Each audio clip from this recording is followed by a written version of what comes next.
All right. What is going on, everybody? And welcome on back to a brand new episode of the Cinema Lords podcast. Episode number 22, and the first one in a while. It's been, I think, 3 or 4 weeks since we were last in here. It's the first one for the month of February. So we're gonna talk about a lot of that. I'm very excited to be back in here, though, for the first time in a while. I got a lot to discuss today, So we're going to be moving quick because we have a lot to get through. We're going to be talking about The Last of Us. We're going to be talking about Ant-Man and the Wasp.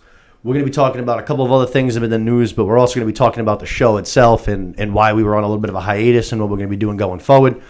So we have a lot to dive into tonight. I'm very excited to be here. It's been a while, like I said, so we're not going to waste too much time. Let's go around the table real quick, though, before we start shifting through topics. With me tonight, I went with the original team because I thought this was a big show, first one back in a while.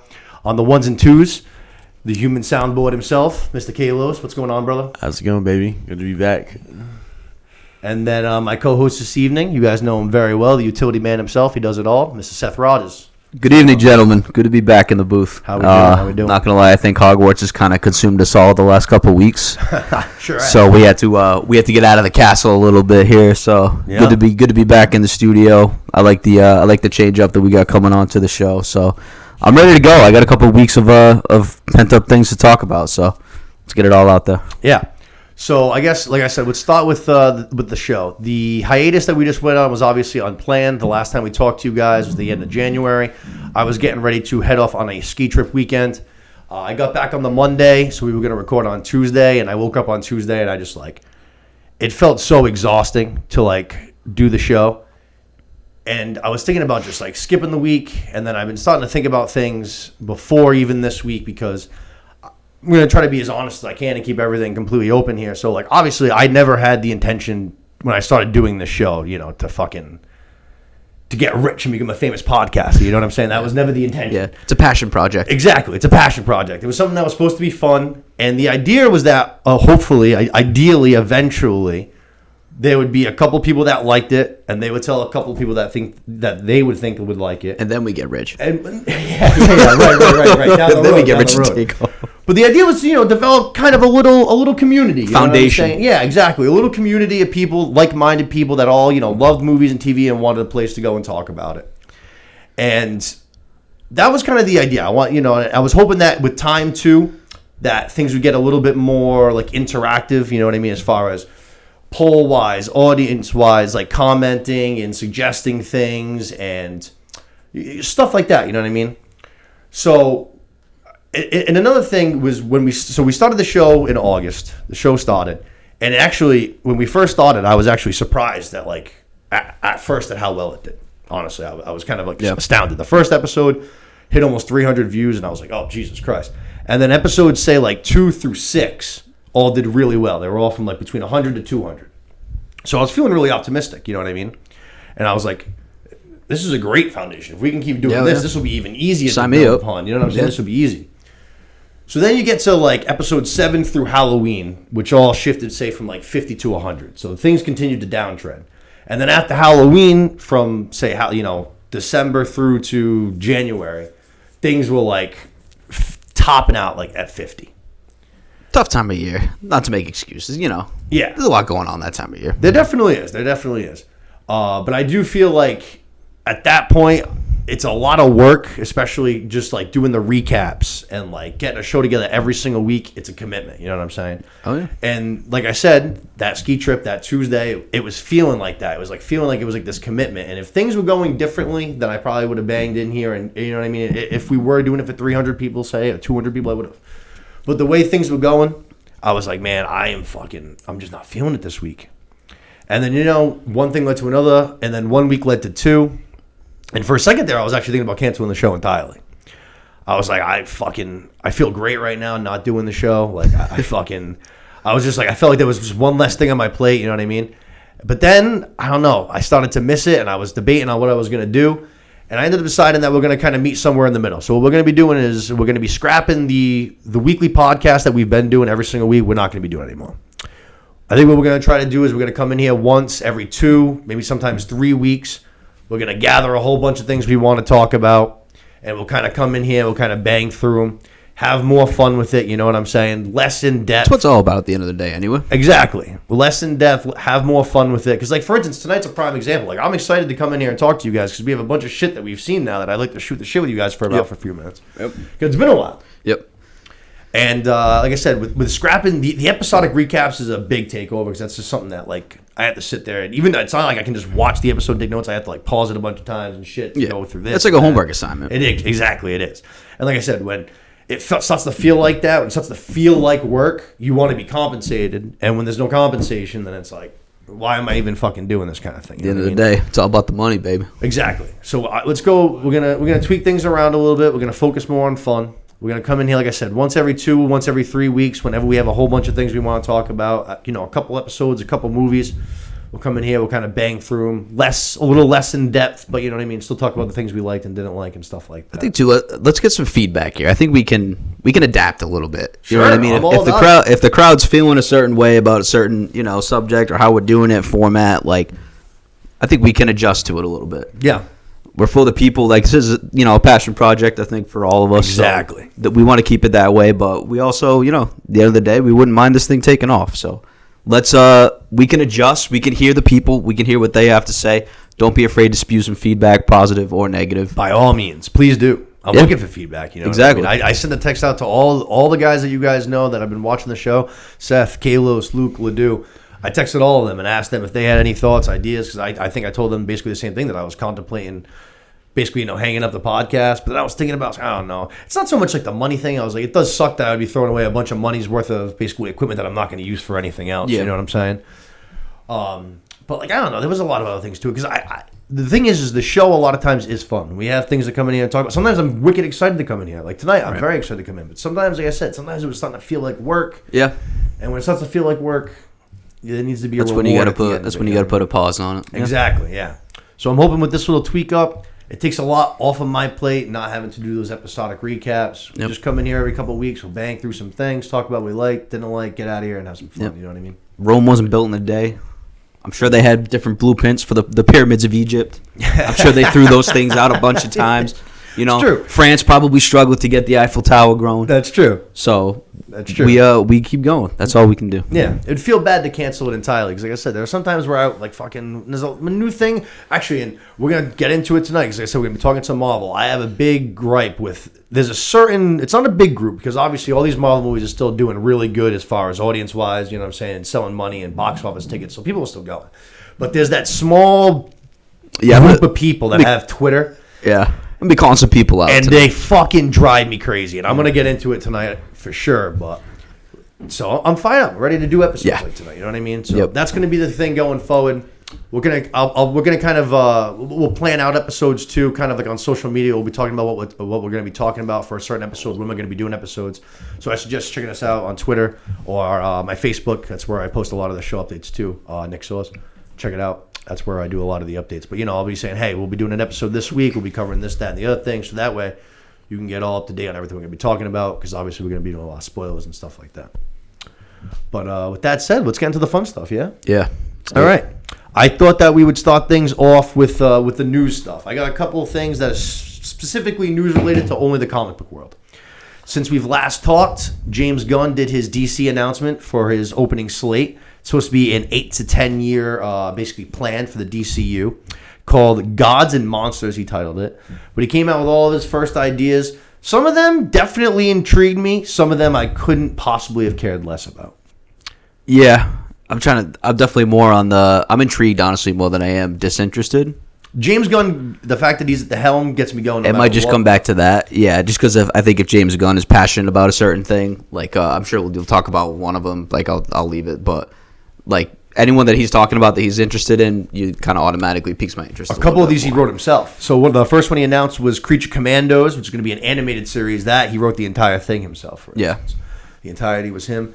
I know that people like the HBO animated series. I haven't watched the Harley Quinn one, but I know people fucking love it. Yeah. It's gotten a bunch of, I think it's like 6 or 7 seasons deep. Yeah. I should check it out because I know it's kind of like, even though it's animated, it's kind of like hardcore. Yeah. Right? The animated DC stuff is borderline better than the cinema DC stuff. I wouldn't be surprised. Like the animated Batman stuff is phenomenal. I've seen one or two of those. The Long Halloween, that's another one. That's like, I don't think it's rated R, but It's like rated Intense. PG-13. Yeah, it's intense. They're like I said, they're almost better than the movies. I think maybe are. But like you said, the fact that James Gunn wrote it himself, that gets me going. You know what I mean? Yep. Obviously, between Suicide Squad and Peacemaker, I love Guardians of the Galaxy. James Gunn, he's personally writing this one. That one gets me going a little bit. The next one, Wallard. That's going to be another series starring Viola Davis, back in her character. And it's from the same guy who did the Watchmen series for HBO, which I don't know if either of you guys watched that, but Watchmen was fucking awesome. No. Oh, it was so good. You should check that one out. Yeah. It was really friggin' good. Like, real good. But he's doing that. Amanda Waller, Viola Davis, back in the character. This is one of those to me. I don't really care anything really? less. See, I love Viola Davis, so that definitely does it for me. I like her character, too. She's a badass, especially in the Suicide Squad movie, you know what I mean? I think she's just kind of fine where she is. One of those that I think Side we're character? stretching, having her own series. Yeah. I could see if it's her series, though, there'd be a lot of different cameos, like different episodes. It'll be this guy, this guy, this guy. I feel like that could be a good way to introduce some new people, too. Yeah. You know what it's I'm saying? almost the same as I feel like when they did a series on Coulson from Marvel. They did a whole yes. That's what it kind of compares me to. I feel like a little bit. They did that. They did the Agents of S.H.I.E.L.D. show, too. Yeah, that too. Then we got Superman Legacy. That one's also written by James Gunn himself. The introduction to the new Superman. That's going to be in theaters July 11th, 2025, bearing any setbacks. Superman's never done anything for me, man. No, it does not move the needle in the slightest. You too? Bit. It does not move the needle. Man. What about you, Los? Never You ever been a has. Superman guy? Not really. I mean, I don't dislike it, but I'm not like big into it either. I feel like they've lacked a good actor to portray Superman, in my honest opinion. Maybe that could be it. I don't know. To me, the character's just so, like, for lack of a better word, he's lame. I think it's a character thing, not the. I thought Henry Cavill Good suit. was a good job as suit, Superman. Yeah, he looked dope in that black suit. but it's like I don't. He doesn't move the needle for me. I don't know. I don't know if it's what it is. Something about the suit, and he's just like, I don't know. He's so lame. Some of his powers are they're goofy too. Laser his eyes. ice breath and things like that. Yeah. Whoa, cool. Yeah. Like it doesn't. I don't know. It doesn't translate to Just too much. Yeah, It's too much. It doesn't translate. Yeah, I never was a Superman guy. But again, like you said, written by James Gunn himself, so that does get me intrigued. Maybe he'll give a nice little little bit. spin on the character. Yeah. That'll be something I'll be intrigued in. The next No, one. is this is that like an origin one? Or is that I don't know if he he's said if it was going to be. I don't know if it's going to be origin. Or don't make an origin one. I feel like that's one at this point it's like Batman or something. Like we don't need like an origin Batman story. Like we know Superman's story. Yeah. Like let's just get right into it. Yeah. I don't need to see a young Superman learning his powers and things like that. Yeah, especially Let's just get right into it. I don't. He's going to be doing his own Batman story, but I think it's going to be weird that we're going to be having two Batman going at the same time. That to me is just wild. We're going to have Matt Reeves, at least two Batman going on. And the actual DC Batman at the same time. Yep. I don't know. I don't like the Matt Reeves version. I'll tell you that. I hated that fucking movie. We've talked about it plenty, but Yeah. I'm more interested in this new one, I guess. This next one that really caught my eye though was Lanterns, HBO series. Yeah. James Gunn said it's like True Detective.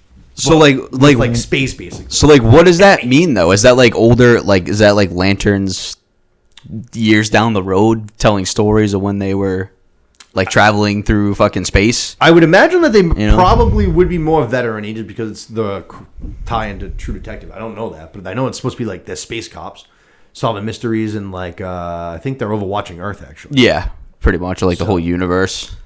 Yeah, I'm interested to see how they do it. Like I said, I don't know if it's like older Ryan ones. Reynolds Or... movie was such a fucking disaster. Oh, Who's acting in that? I don't think anything like they don't even know which like Green Lantern it is. Like they could do a bunch of different Green Lantern. Like there's like I think Jon Stewart is named one of them. Like they could go a bunch of different directions. Like there's like I know there's like a black one too. So like they don't even know which lantern they're gonna do, let alone who's playing them yet. Yeah. But I know it's gonna be, a little. I like that, just that tie into True Detective. Though, that gets me going right away. As soon as he says that, and it's on HBO, and I trust James Gunn. But I think like for the expectations at least, like I don't know. I think he could have like worded it a little bit differently. Like don't compare it to True Detective yet. Yeah, I gotcha. Like I think if it's gonna be, if it's gonna be that good, people will say that it's like True Detective. Yeah, I gotcha. So when you set the bar that high, like you gotta match it. When he did say that, it actually kind of gave me sort of like an Andor vibe, where it's going to be like a grounded good story, like in a superhero world kind of thing. You know what I mean? Wouldn't And I mind know I'm not a DC comic guy, but I know that like people love the Green Lanterns and the Lanterns. Yeah. And obviously I know that the Ryan Reynolds movie did terrible, so I know that they want a lot of justice for these guys. So Yeah. hopefully It'll be this interesting will to see. into It could be another one of those like I don't know, like Superman things where like it just doesn't translate. So that's why it doesn't move the needle for me. Yeah, I got you. The Authority. This is a passion project for James Gunn, he said. This is about a group of heroes who think Earth is broken, and they're basically willing to do anything to fix it.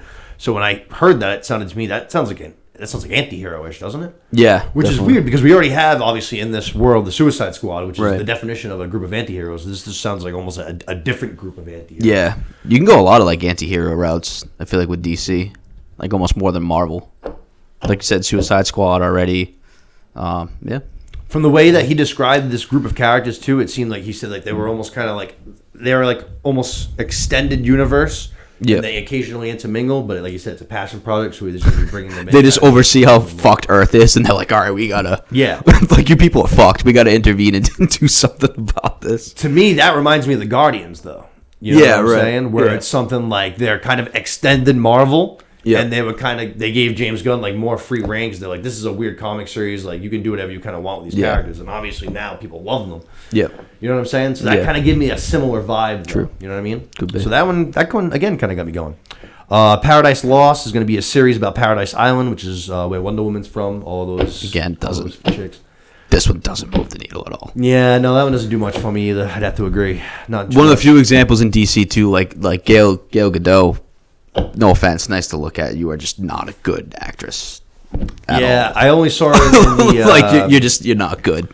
the what is it? The Justice League extended Like the cut extended there, Snyderverse? Yeah. But she didn't do much for me in that character at all. That second one too. I mean, that was like one of the worst rated like superhero movies I think of all time. That second Wonder Woman. Oh, the second Wonder Woman movie? Yeah. Like, And didn't really people really bad. excited? 'Cause didn't the first one do really good? The first one was like decent, but yeah, it was one of those that like at least like the movie was decent enough where it kind of hid that Gail Gadot like wasn't exactly a very good actress. The second one was just so like bad. not a single thing like stuck against the wall. Bad movie, and she stakes. No shit. Not good. Yeah, I've already said it a few times. My my watch list of DC movies is very slim. Like I haven't Yeah. watched much, but Yeah. now that James Gunn's at the helm, that's going to drastically be changing. Yeah. Now I'm gonna be checking out everything. Yeah. And I'm excited for a couple of these. I'm excited, honestly. That they dropped the Flash trailer. The Flash looks fucking awesome. This is my.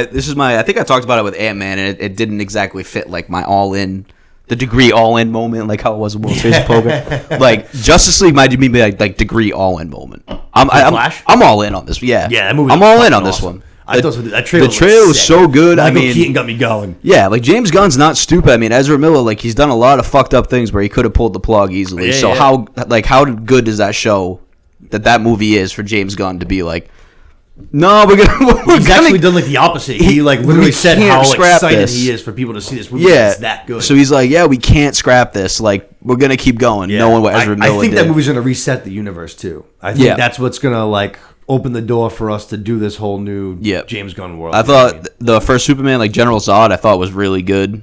He was an awesome villain in the first Superman movie. Michael Shannon, right? Yeah. They're bringing him back. Yeah, he's back Yeah, again. he's back. He's like the main villain. Yep. I thought Michael Keaton was gonna look like a bag of bones as Oh, no, Batman, that's awesome. but No way. he just like this. He just can't like he was on Michael the trailer Keaton's and he the was fucking man. I money. love Michael Keaton. Yeah, Yeah, he he was was great. absolute money. They brought the old Batmobile back. The question is, are we gonna see Christian Bale? Oh yeah, I guess there's a sneak peek in it where you see like the bike that he used. Is that one his or is Yeah. that? No, Affleck never used one. Like Ben Affleck, Batman never used one. Oh, okay. So And people, Affleck took cabs to get around the city. That's it. yeah, All right. Ben Affleck was just like, yeah, I'm rich. Like he just takes a plane. Like he had like the bat, like the plane thing is what he used. I did think Ben Affleck was a good Bruce Wayne. He is a good Bruce Wayne. He's not a good Batman. No, I thought he was a very good Bruce Wayne. Though. Yeah. I totally bought it. Yep. Good Bruce Wayne, not good Batman. Yeah, definitely.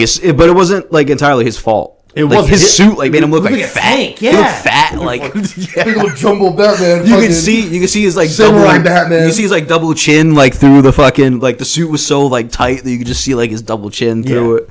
Well, not Samurai Batman. What is it? Sumo Batman. Yeah, right. They didn't do him a whole lot of justice. Definitely did not No look like pun a samurai. intended. There was no nimbleness. No.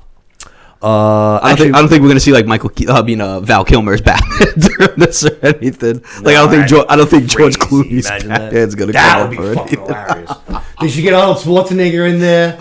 Fucking Mr. Freeze, dude. I'd fucking die. Oh man, I would die.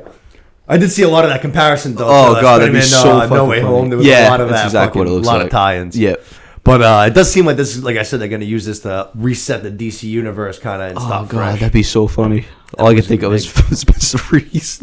What killed the dinosaurs? The Ice Age. I fucking love that. He's so cheesy. It is great. Movie. So many one-liners.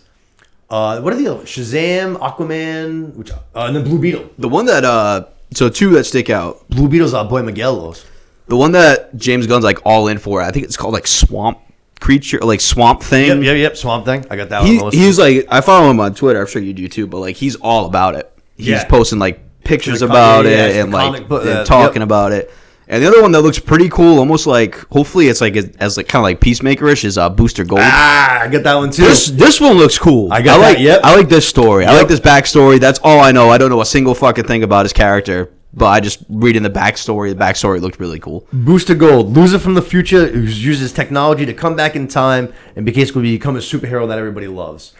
So awesome. Yeah. Hated in his own timeline. Fucking was able to do a little of this, a little bit of that, and now everybody's beloved now. Back. That kind of has like anti-hero vibes to it too. Big time, yeah. And James Gunn said, you said it, excited about this one. His like picture, like how he looks in comics and stuff too. He looks like kind of like a douche, but like a douche that you want to root for. Definitely. That one's got my interest too. I agree. That one was one I had highlighted. I had Batman as well. Batman's going to be introduced in The Brave and the Bold, which is going to be Batman and his son Damian Wayne, who's going to be playing Robin, one of the different Robins from the universe. James Gunn said that this version of Robin, Damian Wade, is his favorite, and he said that this movie is going to be the beginning of like the Bat family for the universe.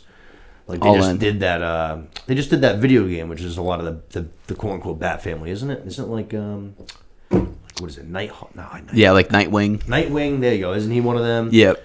And I think you get like what, Batgirl? Like Red Hood. Red Hood's another one too. That's like the Robin from the past. I've said it before. I mean, I'm a sucker for any Batman stuff. So I'm very curious regardless to see who they have as that Batman. Yeah.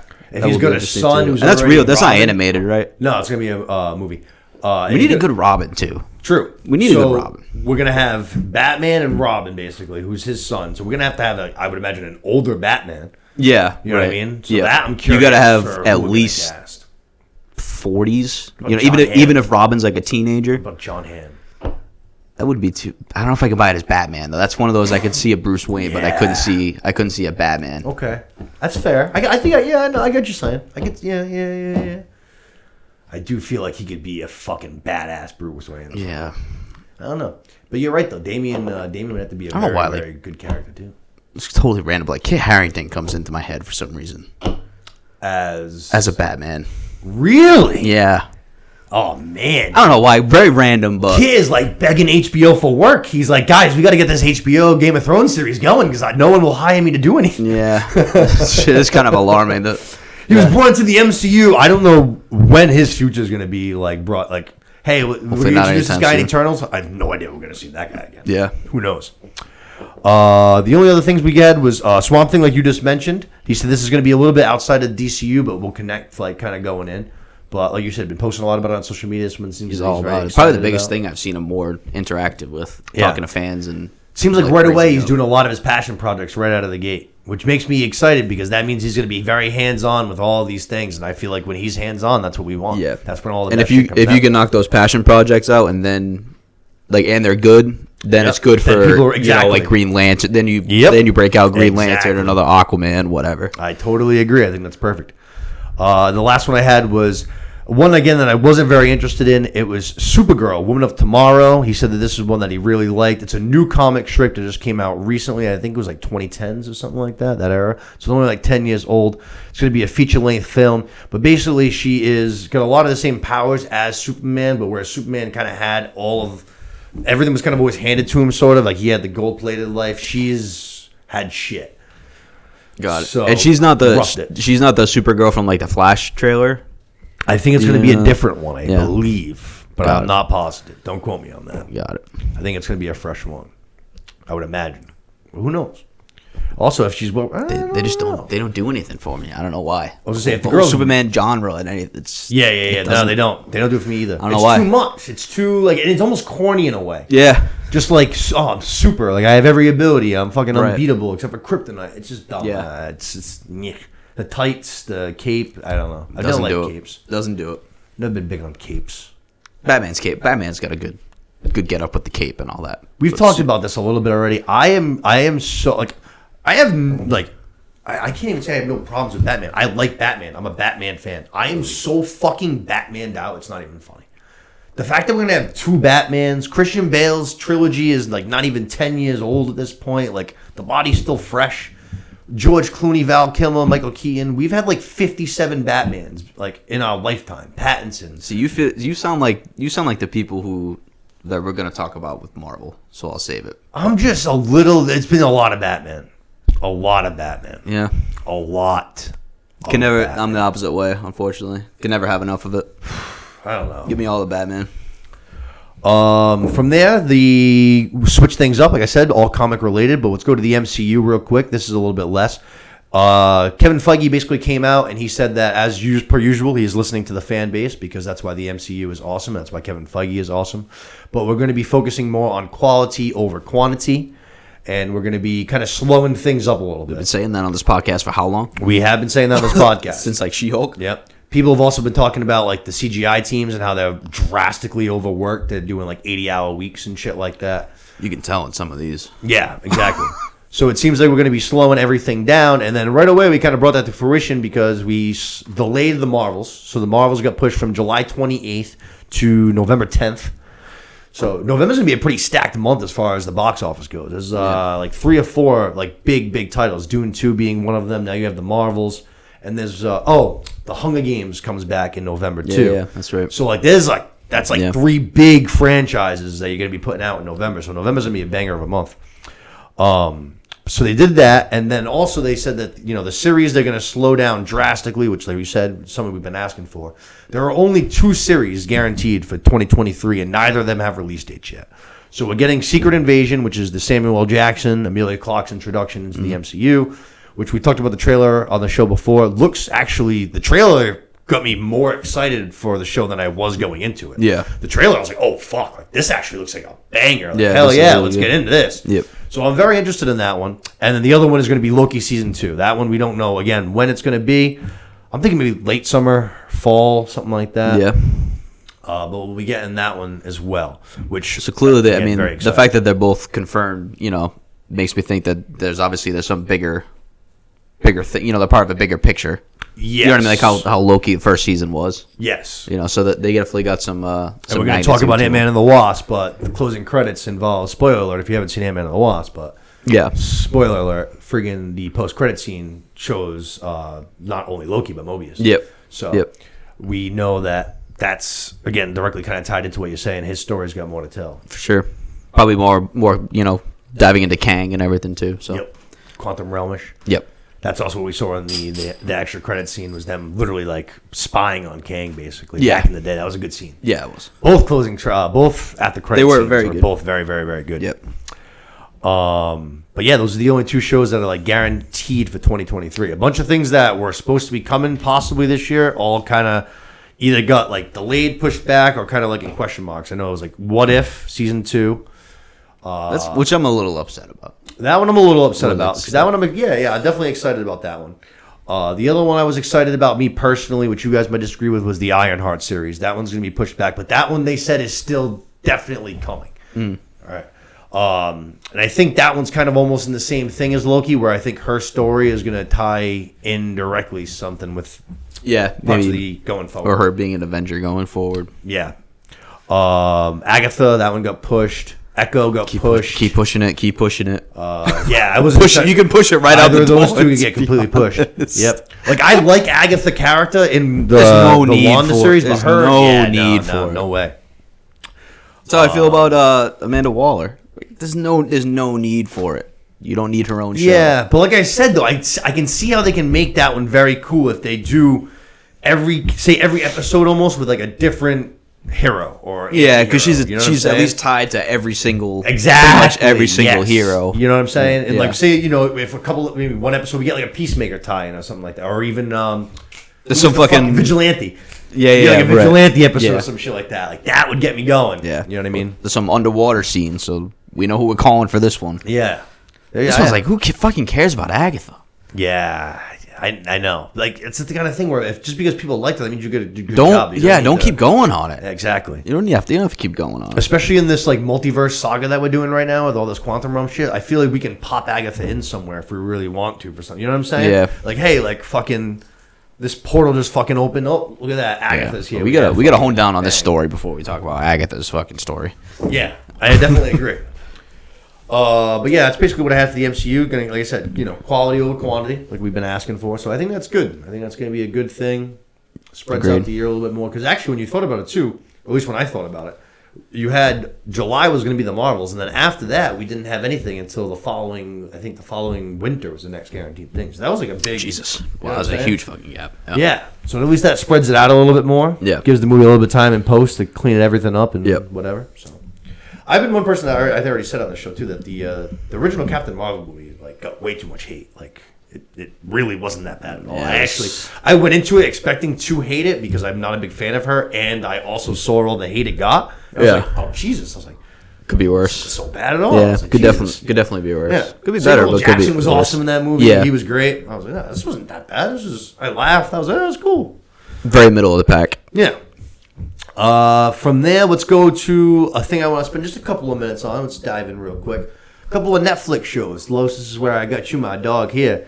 A couple of shows that me and you are big fans of. Let's start off with First Things First. While we've been gone, we got the first 5 episodes of Season 4 of You. Boy Joe was back on February 9th. We're getting the second batch of episodes on March 9th. He is across the pond now over in England.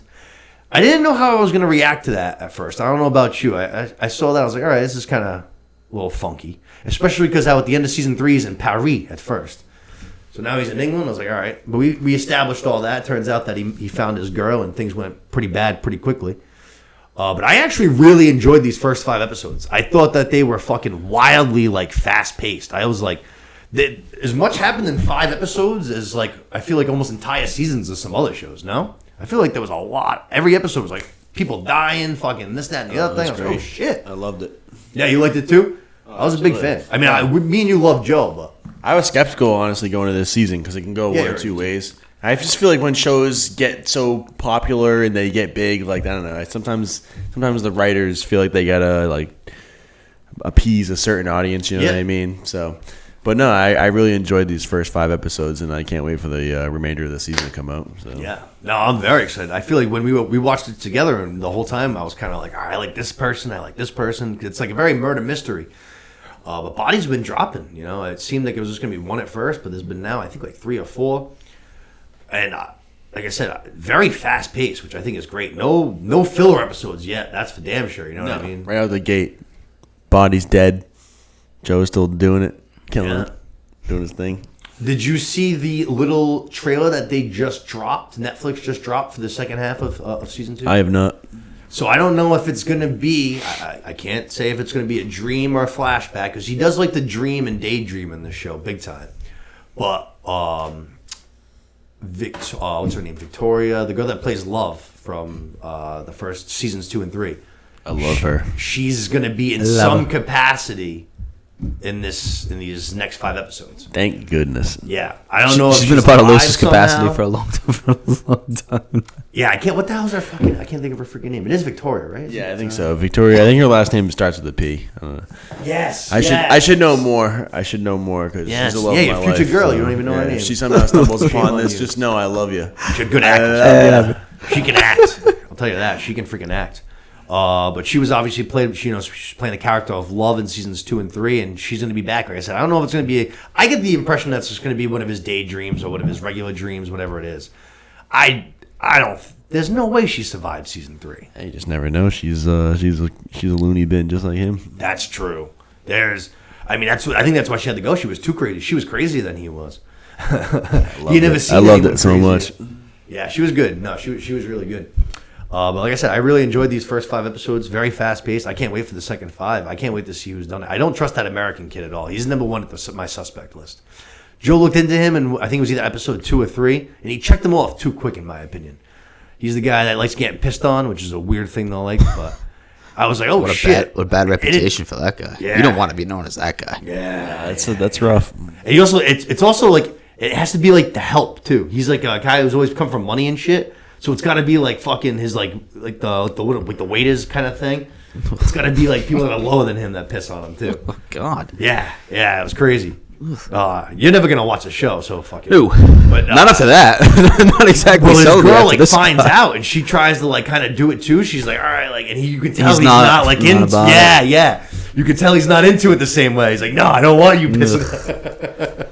He's like Roman. He's like Roman from fucking from Succession. Just had like the weird fetish for like the old lady. Which one's Roman? Is he the oldest one? No, it's he's one of the Culkin brothers. Oh, okay, all right. Yeah, he's like same thing. He's got weird like fetishes and stuff like that. All right, I hadn't gotten to that part. I only watched the first. I think they're coming out with a new season this summer. Yeah, it comes out Before like in March, I think. Spring, yeah. So let's go. The trailer just dropped during the Super Bowl, I think. Yeah. That show I stand backed on. That show Succession. It's nothing great, but it's but it's entertaining. and it's I don't know why. I sucks you ripped in through though. it. Yeah, I ripped through it when I had COVID. And, like, watched all 3 seasons, no problem. Yeah. It's entertaining. I don't know what it is though. I'll have to give it another try. I mean, I'll always give things another shot, but give Home Ec another try. Yeah, there you go. I don't know. It just didn't hook me at all, man. I'll give it another shot. I know you boys both like it, and everyone, like I said, it's very, very popular. New seasons come. HBO's putting out a lot of bangers. That show that I fucking loved there, the Winning Time season 2. I think that's gonna be coming this year too. Is it? Yeah. Yeah, man. I don't know if you guys checked that one out, but that show was fucking awesome, man. I didn't think I was gonna necessarily like it just because I was like, okay, it's a Lake Erie show. It's like John C. Reilly. There was a lot of different little, like, it just kind of looked corny even from the trailers and shit. And I was like, oh my God, this was fucking awesome. Yeah. So it's crazy. The kid that plays Magic Johnson, I swear to God, they literally went back in the DeLorean, cranked it up to 88 miles per hour. They grabbed Magic Johnson, brought him here, and played him in the show. And removed the HIV too. It's fucking, yeah. And he didn't even need HIV. Still thriving all these years later. Wow. But dude, that's a win. He is fucking. Like, we didn't see Magic like in his prime and shit, but I always remember like my dad saying like he was the most charismatic guy and shit. This kid, man, like you cannot help but love this kid. Like he just has this. The way he walks into the room, man, his smile and shit. Everyone just fucking flocks to it. And like I said, when I was watching, I was like, this is awesome. Yeah, this is great. The only thing I didn't like was they had literally one of my only pleas with the show was for a couple episodes they had fucking Michael Chiklis from the fucking Shield. He was Red Auerbach. It was so fucking bad, dude. Oh my God, it was so bad. It was so bad. I don't know who the kid that played. I can't think of his name. So the kid that played Larry Bird, again, he's only in like 3 or 4 episodes. But the kid that played Larry Bird was fucking awesome. He killed it. He looked like him. He was perfect with. He had like the little swag. You gonna follow that up with Michael Chiklis? Oh, it was great. Yeah, no, it was so bad. Yeah, it was so bad. It was the Shield. The Shield. We fucking talk about it on this show sometimes too. Like, is it bad enough where it takes away from you? And that was one of those times where I was like, I like this show, and they didn't bring him in. Like I said, he's only in like 2 episodes, and it's small parts. But he's a big part. He's just stinking up the room. But it's so bad. It's just like Jesus Christ, like. Get off the screen. Yeah. And dude, I didn't fucking. Hey, let me tell you, I had no idea. The John C. Reilly I know is like the Walk Hard and Step Brother John C. Reilly, Talladega Nights. I had no idea that John. Like, I didn't know he could bring it. Apparently, he was like a stage performer back in the day and did a lot of Broadway and shit. I had no idea he could bring it. He is fucking balls in that show. Okay. He's awesome. Oh, he's fucking awesome. But like I said, I think that's going to wrap it up for Netflix. Oh, actually, I'm sorry. That was you. Like I said, first 5 episodes. February 9th. The rest of them coming March 9th. Big fan, though. Next 5 coming. Very excited to see how things go. Like I said, I don't trust the American kid. He's number 1 on my suspect list. Very excited for those next 5 episodes.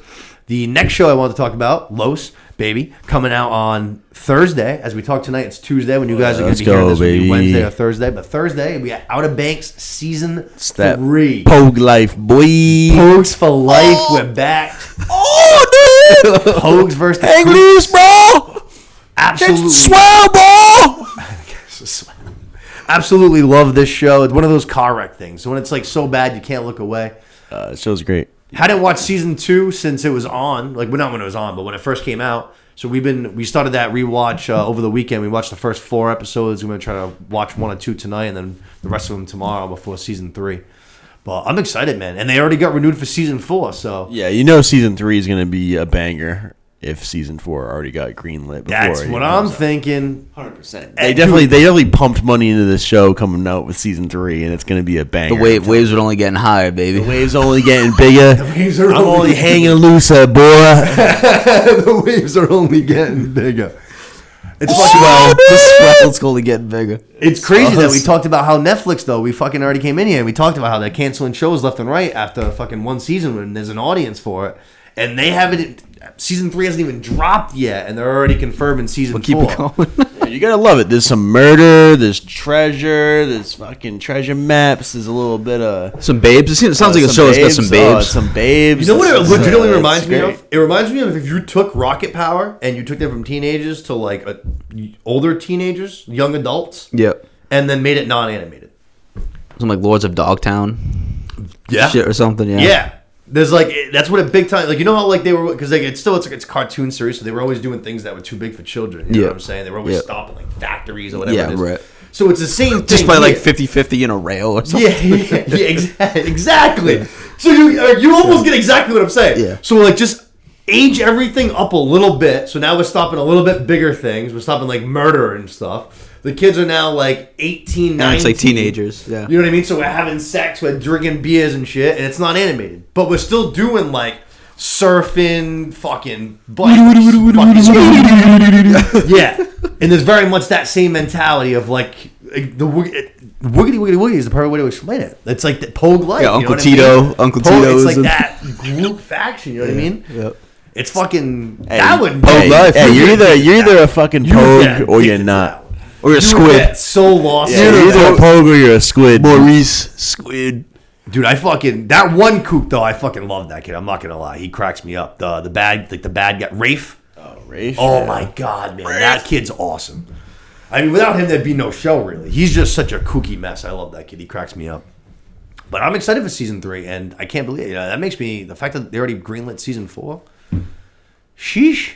But that's going to be Thursday, doing the whole thing at once the way Netflix should. None of this fucking dropping this, that, and the other thing. Goodness. Parts of that, parts of this, parts of that. Just give me the whole season. Let me binge watch it in my underwear, eating cereal. That's how it's meant to be. They're very heavily trying to get that social dynamic that HBO has, like that week, like say Game of Thrones, there's that week-to-week chatter. You know what I mean? Last of Us, there's that week-to-week chatter. Rings of Power on Amazon, there's that week-to-week chatter. They're trying to get some of that by doing what they're doing, but I don't know. It's like season chatter. By the end of because you can just rip through it. Right, yeah. Exactly. I think they're trying to get some more views by that week-to-week dynamic kind of thing, but I don't know if it's gonna work, man. I really don't, because I don't like it. I didn't mind it for Stranger Things. I know you're a Stranger Things guy. We watched that season together. I didn't mind it for that one because those episodes were so long. You know what I mean? Like it was like I think it was like 9 episodes in total, but those last 2 were like 4 hours, and the first 7 were like 11 hours. So if you want to drop that whole thing and then take a month off and then drop that last part, I'm cool with that. But like for you doing it, I'm like, that's fucking weird. You know what I mean? You're just doing 5 episodes and 5 episodes. Just drop the whole fucking thing. Me and Steph started some new reality show that they have. Like, what are those dating trash shows that we love to watch? And they did it's 3 parts of 4 episodes. So like they dropped 4 on Tuesday, 4 today, and then 4 next Tuesday. Yeah. Like, what the fuck? Yeah. Dude? It's trash. What are we talking about? Just wait a month and put them all out together. Yeah, what are we talking about? I don't get it. I don't know. For shit like that's what made me fall in love with Netflix is the binge aspect. The bit, yeah. And I'm just spoiled now. Give me the fucking whole season right up front. Bing, bang, boom. Let me watch it. I want to see are you still watching? Yes, like you know what I mean. Like yes, I'm still fucking watching. I'm still here, bitch. Don't judge me. Right. Who are you to judge me, Netflix? I'll tell you when I'm done watching. Yeah, I'll turn it off when I'm done fucking watching. Me and Lois have started playing, just like the Wii Sports back in the day. We started playing Switch Sports on the Nintendo Switch. They have the same thing came out, like all different games and shit like that. And after you play for an hour, right, the Switch comes up with this message that says, "You've been playing for an hour. Like, we suggest you take a break." And it says either take a break or keep playing. It's just like, bitch, like... No, I'm good. I'm a fucking 29-year-old man. Yeah. I will play Nintendo Switch for 20 hours straight if I play until my fucking eyeballs bleed. And I'm like, looking at the screen like, That's a hole in the one, baby. Dude, that's how me and you both our eyes looked when we were playing tennis against the computer that day. That was fucking crazy. We had a good ass time. It's a good game, good match. Yeah. If you have the Nintendo Switch, Dude, we fucking scored 1 Grab a point in Switch 2 Sports. games against the computer. It's fucking crazy. It's unbelievable. He facing fucking Roger We Federer. had the highest difficulty. Bitches fucking. it was ridiculous. Yeah, it's it was unbelievable. absolutely ridiculous. Unfucking believable. We fucking the first match they skunked us. Then match 2, right? We scored the very first point. So me and Lewis from the TV room were like, And then you got work. let's go, boy! Like new game. They ain't ready for us. Skunked. You got work. That's tough. We had fun. But yeah, Outer Banks coming. Like I said, that'll be Thursday. That'll be definitely something kind of like I was saying at the top of the show, and I said we'll be mentioning things on social media that about kind of what we'll be covering, like in the next episode. That'll be definitely something I would say to take an eye out for in the coming weeks, because we're definitely talking about new season of Outer Banks. From there, let's go to movies. We got 2 movies I want to talk about. The first one was Babylon. Babylon was something that was very intriguing to me, because while I didn't see it in theaters, every single person that I saw review it or criticize it or talk about it online, there was absolutely no middle ground with this movie at all. Yeah. I saw people say that they thought it was legitimately the best movie or one of the best movies of the year. Or I saw people say that it was an absolute chaotic, jumbled mess, that they didn't like it, and it could have been so much better based on the cast of Margot Robbie and Brad Pitt. And then Tobey Maguire's character was only in for a couple scenes, but God, man, but they fucking creepy, man. Yeah. He was a fucking That was weirdo, one of those man. the people that thought it was too far fetched, like his character and like that scene that he's going was too through, much? like that. Yeah, I could see that classify them at least for that side. I was on the other side. I mean, I watched the whole movie and I was supposed to like, be like an accurate depiction of Hollywood. I watched the whole movie and then like the end of it, I was like, what was wrong with that movie? Oh, I really. I thought yeah. it was a great. Me not- and you were not both great, kind of on the it's a same little- page. I thought it was a very good movie. Yeah, I liked it a lot. I liked the chaotic mess. It was definitely one that so when people said that it was chaotic, I get what they meant. You know what I'm saying? There was no say slower scenes where they kind of explain the plot to you. Yeah. You had to be paying attention to this movie. Yeah. Well, the plot Right. wasn't necessarily this elaborate scheme of clues and who done it. It wasn't one of those. But things were happening so fast and so noisily and in these jumbled scenes where you had to be paying attention, or else you weren't going to know kind of what's going on. Yeah. And why characters were trying to do what they were doing. You know what I mean? And I like that it was just a good premise of a movie I didn't see before. Like I Definitely. didn't think of those non-color and just like sound movies, like those actors. And now the transition in that time to color, and now you got sound and things like that, and it's just this flat out just Blew people. their minds. It didn't translate. It just didn't translate. Yeah. And I've never seen a movie like that, or not really learned anything about that time frame. Yeah, no, I thought it was very cool. Big time, which is a similar time frame. Big time Great Gatsby vibes, which is the same thing. Definitely like the party at the beginning and stuff. Just more like it's like a rated R version of the Gatsby one. Obviously, Great Gatsby on steroids, if you will. I guess coke, a lot of coke. Yeah, definitely. Biggest Titties all over the place. Yeah. Friggin' cock, genitalia. I mean, every genitalia you can imagine was flying all over the place in this movie. I don't know. All over. Biggest takeaways I had was that Margot Robbie should have been nominated for her role. I thought she was really good, especially when we had movies like what was the Marilyn Monroe movie? Was it Pink? Is that what it was called? Wasn't it Pink? I can't think of the name of it. I think it was. It might be. I think it was Pink. But Ana de Armas got nominated for that, which everyone said that movie was basically trash. Yeah, So they used that nomination on her, which maybe she did a good job. I heard it wasn't her fault. You know what I mean? But Yeah. I agree. I thought Margot Robbie was awesome in this. She was very good, and the guy who ended up being pretty much the main character. I think his name was Carlos in the movie. Yeah. That was kind of his big break onto the movie screen. I thought he was an awesome character, good actor, good character. Yeah, no, I liked him. I Thought he definitely was was good. cheering for him. Brad Pitt's character was very good. Brad Pitt I don't know, was like I good. said, I didn't see anything wrong with that movie. I don't know why I got so much hate. Brad Pitt, sad ending. Yeah. Sad ending. Yeah. I didn't see that coming at all. I don't know about you. I pretty much did when towards the end when he gives the guy he's like, how much, what was the biggest tip you've ever gotten? And he was like, oh, $50. He's like, oh, who gave that to you? He's like, it was you. And then he just reaches into his wallet, just has a wad of cash, and just yeah, it's yours now. Oh, And then he right. starts walking off. I was like, Yeah, oh, okay, yeah. this is definitely it for him. Yep.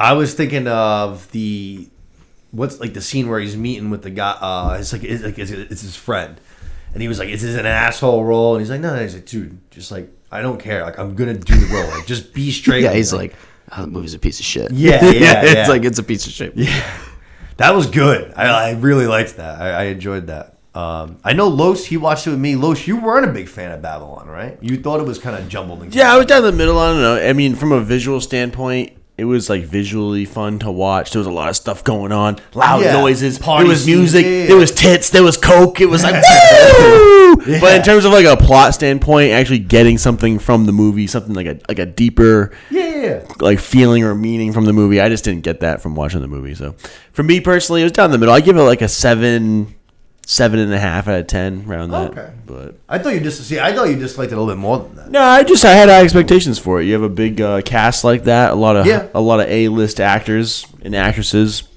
I just expected a little bit more. That's all. No, especially from the like takeaway from the movie. It didn't make me walk away from the movie thinking like, "Wow, this movie was unbelievable." Like, yeah, I wouldn't say unbelievable. I thought it was all right. Yeah, that's all. Definitely thought it was on the better side. Yeah, for sure. I don't think it was great, but it wasn't bad. It was fun to watch. Yeah, and like I said at the top, I thought it was funny that everybody was kind of so one-sided. Like I said about as far as really didn't like it or really did like it. I sort of found myself somewhere in that middle, towards the upper side, but somewhere in the middle. Yeah. You know what I mean? I definitely don't think it was one of the year's best movies, but I thought it was good. I wasn't like disinterested in 3 hours. No, 3 hours. Honestly, so there's been a lot of movies where I said that I won't come back and rewatch it. I'd watch Babylon again. Yeah, for sure. Especially like if I don't have anything to do and I'm like, oh, it's on HBO in 5 minutes. Like I'll watch Babylon. Yeah.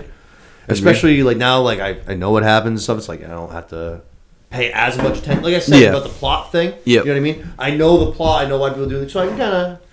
Because Lo said, the party scenes were awesome. Those scenes were fucking. They made you feel like the one shots. Like they kind of go right through the heart of this massive party. Yep. And it made you feel like you were right there. They did a great job with that. Yep. Those scenes were fucking sick. But yeah, I thought it was pretty good. I agree with you about Margot Robbie. I thought she did really. She was very good. She was awesome. Yeah. Her first scene on like the sets when like you know like she's like just like kind of like the saloon girl. Yeah. And they start having her cry a little like more. She goes. You want one tear or two? Yes. She's nothing massive. They're like, what? Awesome. That was fucking cool. Like, Yeah. That was just cool. Like I like that shit. Yeah. As someone who loves movies so much. Yeah.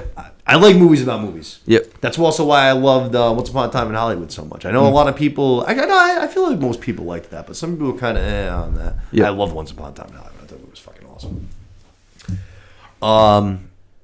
But I think that's pretty much all for Babylon, right? Yeah. Yeah. Good movie, recommended. Yeah, definitely. I would definitely check it out. Definitely check it out. Just be know what you're gonna get yourself into. Definitely put the kids away for that one. Yeah. Right. Yeah. Definitely if you got any kiddies around. Unless your kid is 13 years and a male, then he may. He's starting to find. And you're one of the himself. cool parents. Yeah. From there, let's go to the newest Marvel movie, which is I am very, very, very excited to talk about. Ant-Man and the Wasp: Quantumania. We all checked this out together. Opening weekend, this just came out, and early reviewings had me very fucking off guard because I was excited for this movie because I loved Loki. I loved the Loki finale.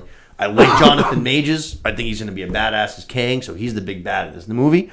I think the Ant-Man movies are kind of a little bit like underloved. They don't get some of the appreciation that some of the other movies in Marvel get. You know what I mean? The first Ant-Man movie I think is awesome. Yeah, very good. Awesome. The second Ant-Man movie I love, except for the villain thing I don't like. It's almost like a better Black Widow to me. It's almost, you know what I'm saying? Right. Yeah. Like the problem with me with Black Widow was that I didn't like Taskmaster.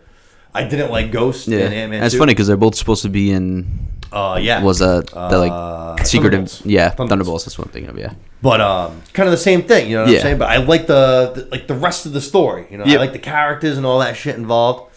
So I was excited for Ant-Man to be back. I like all these characters. Jonathan Majors. I'm excited for this movie. Early reviews all coming in like low, like bad. Like, Yeah. Don't be excited for this. Yada yada yada. And that almost got me taken aback because I'm like, all right. I feel like this keeps happening lately. I feel like this has been happening a lot with Marvel movies. Like people keep saying like, oh man, this movie's not that good. Like don't get too excited for it. And then every single time I come out of it, I'm like, that was a totally Like fine, good time. That was what I wanted. It was a comic book movie. You know what I'm saying? Yeah. That was exactly what I was looking for. And again, that's exactly what I got here. Yeah. I went into it thinking like, oh no, I hope this isn't going to be a fucking nightmare. And then I left and I'm like, that was fucking There's good. nothing really wrong with that movie. That was good. My biggest takeaway is that maybe I'm talking to some people in the room, maybe I'm not. Take it as you will, but I think people need to get over it that we're not going to have, like Iron Man's gone. Like Captain America's gone, so like we're probably not gonna have as good of a new Captain America of like a phase that we had. You know what I mean? Like we're not gonna have it's like Civil War. Like everything's gonna be back to back to back. Yeah, like those characters are gone. So you gotta kind of move on with it. You gotta keep going with the time. I don't wanna. That's what I'm saying. You gotta keep going with it. Like it's over. It's gone. Like you were talking about with Batman, the Christian Bale trilogy. It's gone. It's over with. Yeah. Batman. That Batman's gone. That phase of Marvel is gone.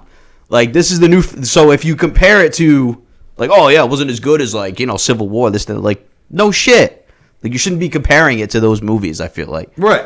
So if you go into it with that expectation, I think is where like I left the theater the same way as you did. I was like, that was pretty good. I didn't see many things wrong with that movie. There are certain couple things. I don't want to move on. You got to move on. You got to get with it. Yeah, here's my thing. Like, there's people that are online and they're like, fucking. See, my thing is that they're not comparing it to things like, say, Civil War or Winter Soldier or, I don't know, say Black Panther or like those movies. They're comparing it. I constantly see, again, this is what I said at the top of the show that I want to get into, but I see these people and they're comparing it to Infinity War, Endgame. Yeah, what are you doing? Like, that's on you. It's insane. Yeah, to that. For you to think that the conclusion of a 20-year saga worth of movies is going to be the equivalent of every single chapter of a story going forward is fucking stupid. Yeah, that's on you. It's completely unrealistic. You know what I'm saying? Yep. And the thing is while I didn't think Phase 4 was fantastic, because it wasn't fantastic, I do genuinely believe, I do not, and now, again, I know I'm a bigger Eternals fan than both of you guys are. I don't think there was a movie in Phase 4 as bad as we got in the Multiverse Saga. Iron Man 3, to me, is the bottom of the barrel. Yeah. Dark World, fucking Thor 2, is terrible. The Incredible Hulk movie is not very good. And it still is. Like it still is the bottom of the barrel. Exactly. After watching these movies. So it's like you guys sit here and we're bashing every single movie that comes out. We're bashing Multiverse of Madness. We're bashing Love and Thunder. We're bashing this. We're bashing... Like, to me, it's fucking annoying as shit, man. Because it's like... It's ridiculous. Yeah. These movies... Again, I'm not saying that any of them have been fucking over-the-top amazing. Aside from No Way Home being really awesome... I don't think there was anything that I'm missing. I liked Wakanda Forever a lot, actually. But, like, all the other one have been kind of, in some version of mid-tier. Yeah. Like mid, fine. some mid-upper, mostly mid-downer. But, like, they've all been Marvel movies. But at least mid. Exactly. Not bottom. And, like, if you're a Marvel fan, like, you're going to the movies because you're going to go see some superheroes, do some cool shit. You're going to laugh a few times, and you're going to fucking enjoy 2.5 hours of your life. Yeah. Like, if you're expecting everything to be Endgame, then you're dumb. There's no other way to put it. Right. You're dumb. That's on you. You're dumb. Yep. It's like, and if everything, look in the mirror, you got nobody to blame but yourself. Exactly. And if everything was that good, then there'd be no up. You know what I'm saying? We get to the end of the story and we would just be like, well, why wasn't that better than the rest of the story? You know what I'm saying? Yep. It's like your expectations are fucked. Yep. Why are we comparing Ant-Man and the Wasp to Iron Man 3? Yeah, right. Ant-Man and the Wasp is Quantumania 3. It's Ant-Man 3. Iron Man 3. Why don't we compare those two movies? Yeah. Iron Man 3 is fucking awful. It is so bad. It's so bad. Like, and that's as someone I love Marvel. I'm a huge Marvel fan. Like, I can look at that movie and I'm like, that movie's a piece of shit. Yeah, I'd be fine with never watching that movie ever again. It's awful. I don't get it at all. Tony Stark is literally a super. He becomes the guy. What's Tom Cruise's name in Mission Impossible? Hawk or some shit, right? He becomes fucking Tom Cruise in Mission Impossible. He's like a super spy without a suit. Yeah. It's like, what the fuck is going on? Yep. What? I don't get it. It's awful. I fucking hate it. And like I said, nothing's been that bad. No. The hate, like, what? Critics, like 46. It's the lowest. I think it's the lowest Marvel movie ever rated. Yeah, I forgot what. I think it might. I think it's the lowest one. I think it went lower than Eternals. I think it was that in Eternals. Yeah, because I think Eternals had kind of switched. Like Eternals was like 48% like audience, but this one's like 48% critics. Yeah. So like the same percentage, just different viewpoints. It's crazy. It's not that low. It's crazy. Yeah, there are a couple little things like I don't know the whole quantum realm like it reeked a lot of like it was like Star Warsy. Yeah, almost. But to me, like I don't have a problem with that. Yeah, which like we're in the quantum realm. What's it supposed it was to be? yeah, it was like okay, you can make it whatever the fuck you want. Exactly. Really. So like should have been better. That's my opinion on it. See, to me though, I feel like if they do, they can do like you just said, they can do whatever they want. There's so many things that they do, and everyone's like, "Oh, that's fucking corny," or "That's fucking," you know what I mean?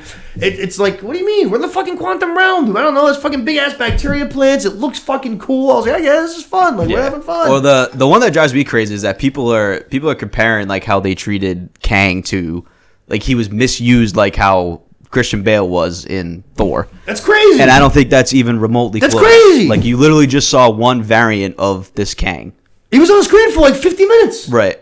So, like... My biggest problem with Christian Bale was that he was only on the screen for like maybe 30. Yeah, completely misused. Like, it's not even close.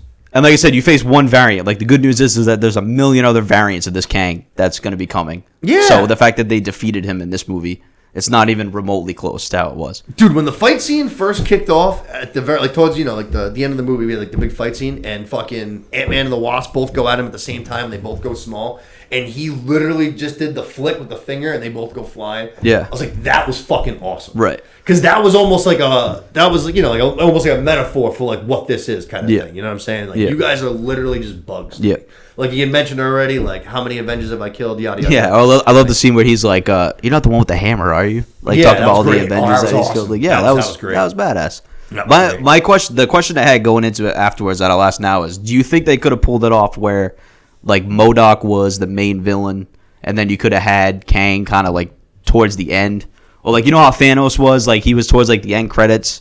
And you didn't really see him. So could that have been this with MODOK? Like if they would have made MODOK a little bit better and had him been the main villain. My biggest gripe coming in here with this movie would have been MODOK if they hadn't have turned him in the movie into like a joke.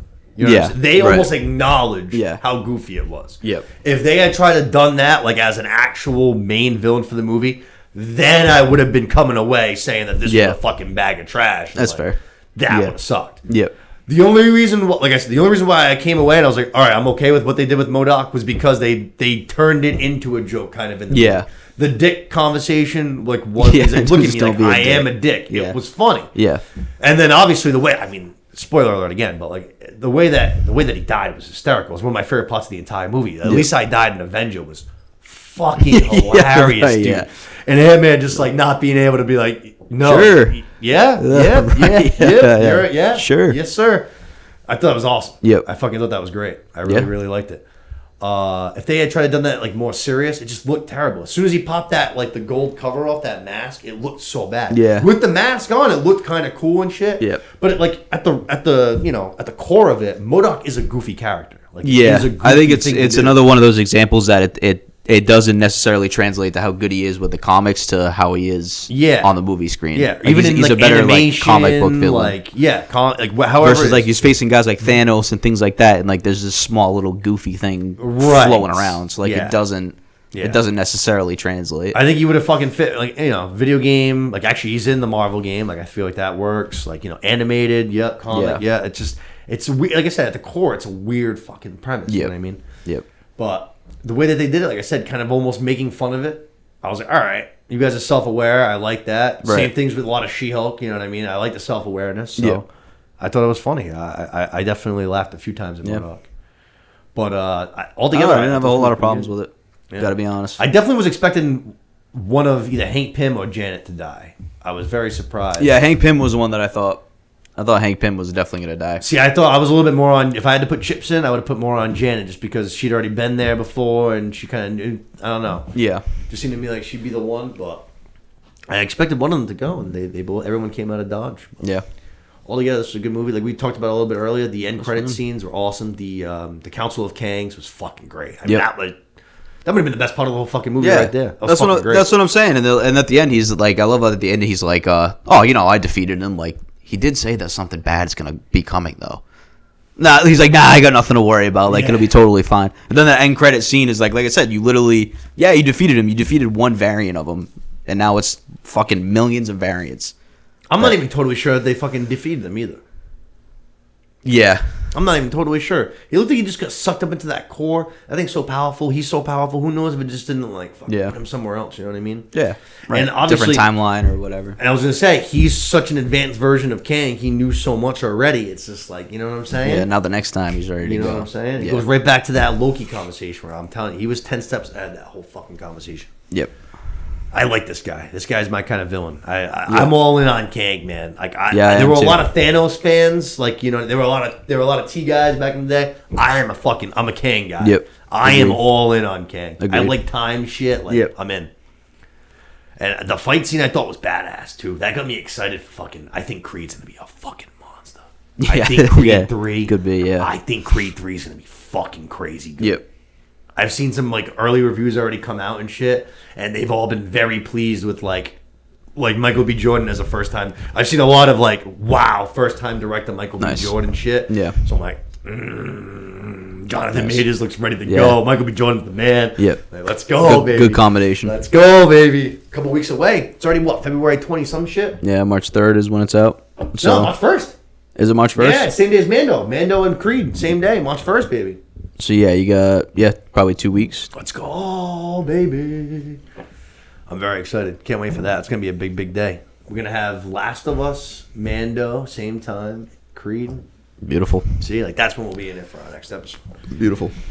But yeah, Ant-Man and the Wasp. Like I said, this came in with me kind of like I said. To me, this was right in the same line of a lot of things that we've seen lately. To me, this was right there with Love and Thunder and Multiverse of Madness. To me, all three of these movies are like very like similar in regard to me. Yeah, I'd They're say all Love and right Thunder. in the same realm. Love as and far Thunder as maybe a I'm little bit less, okay. but definitely same realm as Multiverse of Madness. Okay.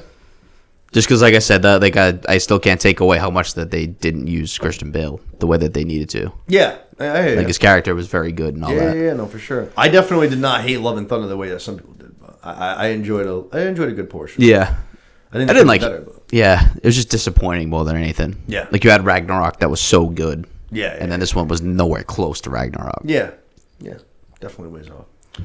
But I definitely suggest go ahead and check it out. Lewis, what were your thoughts on Ant-Man? I know you weren't the biggest fan of it. What do you have to say? Anything? I went into it with high expectations. It wasn't Oh, great. that's in your my that's opinion. your problem. Yeah, that is my problem. Now, when you say you went in with high expectations, what do you mean by that? I went into it thinking it was going to be a good movie, and it And you was didn't- not. And it wasn't a good And movie. it wasn't. No. Really? That's sad. I thought there was too much going on.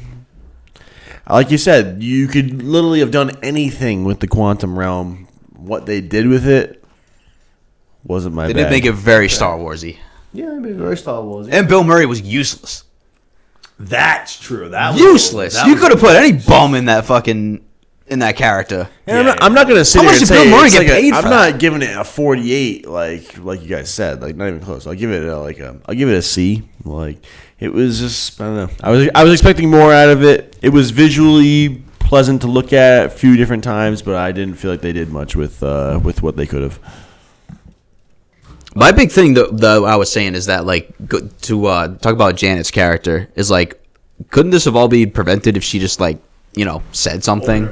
Right, like just like said something. But that's more of just like obviously you're just not gonna have a movie if that's the case. So Yeah, no, I hear you. but it's like if she just fucking talks about Kang and all that, like we wouldn't have been fucking with this at all. right, It's like hey, yeah. don't fuck with the quantum realm because there's somebody down there that if they bad. get traces of me being up here, they're gonna want to draw us in. Yeah, it's Like I said, you wouldn't have a movie. story. Yeah, of course. You wouldn't have a movie. There was no like reason not to, though. Like you know what I mean? It's like Yeah. why wouldn't you say that? Right. You know what I mean? It's It'd be so weird. much of a It's threat. Weird to keep it away. It'd be so much of a away. threat, yeah. She's just like, oh, sorry, I didn't say anything. It's like, yeah, no shit. Yeah, This all could have been prevented. I hear you. That was weird.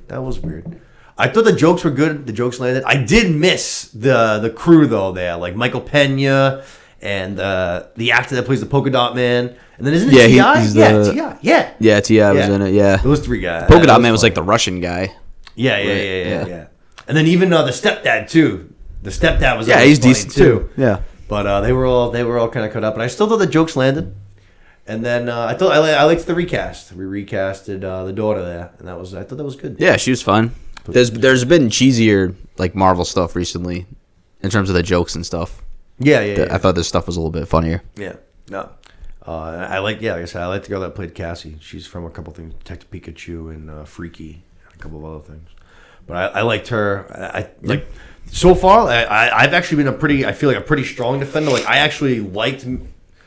I didn't love the series Miss Marvel, but I did like Kamala Khan. Like I liked Kamala. I'm in on Kamala. Yep. The only one I'm out on is fucking America Chavez.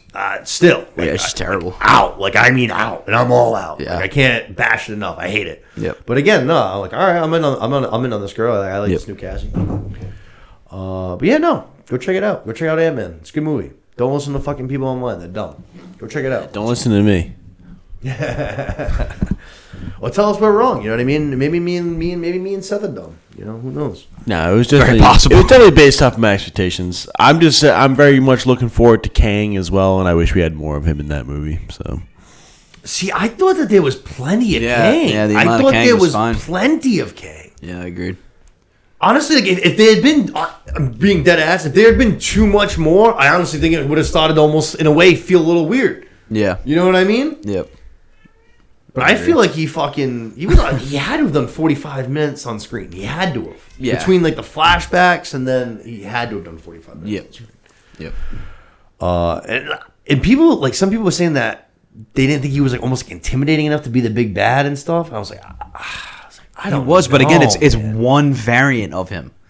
Like even if That's he's not, true, too. it's one variant of him. Right. That's a good point. That's So a now very good point. you're fucked. What are you gonna do when there's a million of them? That's a good point. But I still feel like he was fucking. I don't know. He was doing some work. They were in a bad spot until that army of very enhanced, scientifically oversized and overly smart ants came storming in. Yeah. You know what I mean? Which is very cool. I liked that part. Don't get me wrong. Reminded me of Gandalf coming in at the end of the two towers with the fucking whole army. It was like the army of the dead coming in too. Return of the King. Yes. Yeah. I like that, but like, it's one version, and then he goes back to them, and he's like, "Yeah, they're getting closer to figuring this out." So now we have to, you know what I mean? Like he's just reporting this to all his other variants. yeah, true. So it's not one big entity that they defeated in this movie. Yeah. Council of Kang scene was very good at post credits, and then like we mentioned a little bit earlier, the Loki with Mobius scene. They go back in the day and they're basically spying on him. It's like a play, kind of actually very Game of Thronesy. So they're putting on a little like almost like a. It's like a cheap like 1900s like magic show. I think is what he was going with. Yeah. He had he almost looked like the guy from Monopoly. He had like the monocle, like the top hat. Yep. He had that look going. Illusion. Yeah. It was funny though. Mobius was like, "This is the guy that's so dangerous," kind of thing, and then like Loki's meanwhile was like legitimately looking horrified. Yeah, he's like, "Yeah, it is." Yeah, I'm very excited for season 2 of that. But I think that's going to wrap it up for our movies for today. And then the last thing we have on our agenda before we get out of town for the week is Last of Us. We have quite a few episodes to kind of go through. Like I said, we're not going to be doing any more episodic recaps. We're kind of just going to go episode by episode, talk about some things we liked, talk about some things we didn't like, talk about if we liked the episode, etc., etc. Can I say overall? Yeah, of course. Go ahead, man. In the wrong way possible. Fuck this show, but in the best way possible. Because I get you every week, bro. The show tears at my foot. Like we've had 4 episodes to catch up on. Like, dude, this show tears at your fucking heart. Oh man, it does. And let me tell you something. Playing the game was the same way. Oh man. And as someone who's been playing video games his whole entire life, it was such a weird experience because games that, you know what I mean, usually you just like fucking mindlessly whatever. And then this comes at you, dude, and you're like, you're playing, you're like, I get teary eyed in here. Like, what's going on? Like, fuck. And you realize it's storytelling, at its finest. Yeah, you know 3 and 5 just tug at your heart. Yeah. We have a couple of, like we said, like Seth just said, we have like 4 episodes that we're gonna kind of shift right through one by one. But this show, man, we kind of have already talked about it a little bit. This show is fucking amazing. Yep. The way they built the world, and then Pedro and Bella have both just taken these roles and killed it on screen. Yeah, just absolutely smashed it. I can't get over how good this show is, and I am so excited to see how it ends. Yep. At what point? Yeah. So even like this, before the most recent episode, which is episode 6, came on, I was talking to Lois because we were hanging out, and I was like, they could, these last 4 episodes, they could like hypothetically give you, say, like action sequence, all 4 of them. Yep. But I was like, if you do that, it's gonna take away from it in a way. You know what I'm saying? Yeah. There's going to be less of that shock and awe value. Right. Which is why I think they did things like episode 3. Yeah. And I was like, if there's one that I think that they're going to like almost kind of let off of, I think it'll be this one. And sure enough, it was. Yeah. Now I think these last 3 episodes are going to go pretty fucking hard. Nice. Yeah. I'm very excited for these last 3. Yep. Very, very excited. The first one that we're going to talk about was episode 3, though. That was the last time we talked to you guys. Was after episode 2. Episode 3 was called Long, Long Time. I think it'll be pretty much forever known as the Bill and Frank episode. Bill and Frank, God bless you. Yeah, man, no kidding. This was this went was into it being like, what the fuck is this? To being at the end, being like, oh man. Well, actually, let's start right there for a second. It's funny you say that because when I watched this episode live on TV, I was in New Hampshire that weekend, right? So it's Sunday night. The football games had ended. My parents, your parents had cleared out. We've been drinking all day long. And me and Luke are there, and we're hyping up K-Laugh. Like K-Laugh, like this fucking show is incredible. This is first episode. Hey, this fucking show is awesome. Hey, so Sunday night comes. K-Laugh sits down on the couch, and he's watching this, and he's just like, that's pretty. What the fuck? Like, is this? Hey, but then by the end of it, he's like, he's dusty. that was really touching. Yeah, he's like, I really want to go see what episode 1 and 2 have. That's so funny. So then Monday we drove home, and then he texted me later on Monday night. So after he got home, he watched 1 and 2 like right away. And he was just like, dude, he's like, this fucking show. I was like, so even watching just 3 first, still got him, even though, you know what I mean? Yeah. But like I said, definitely the Bill and Frank episode, biggest departure from the video game as far as storytelling and what we're going to change and shit like that. This was a big, big change up from the game.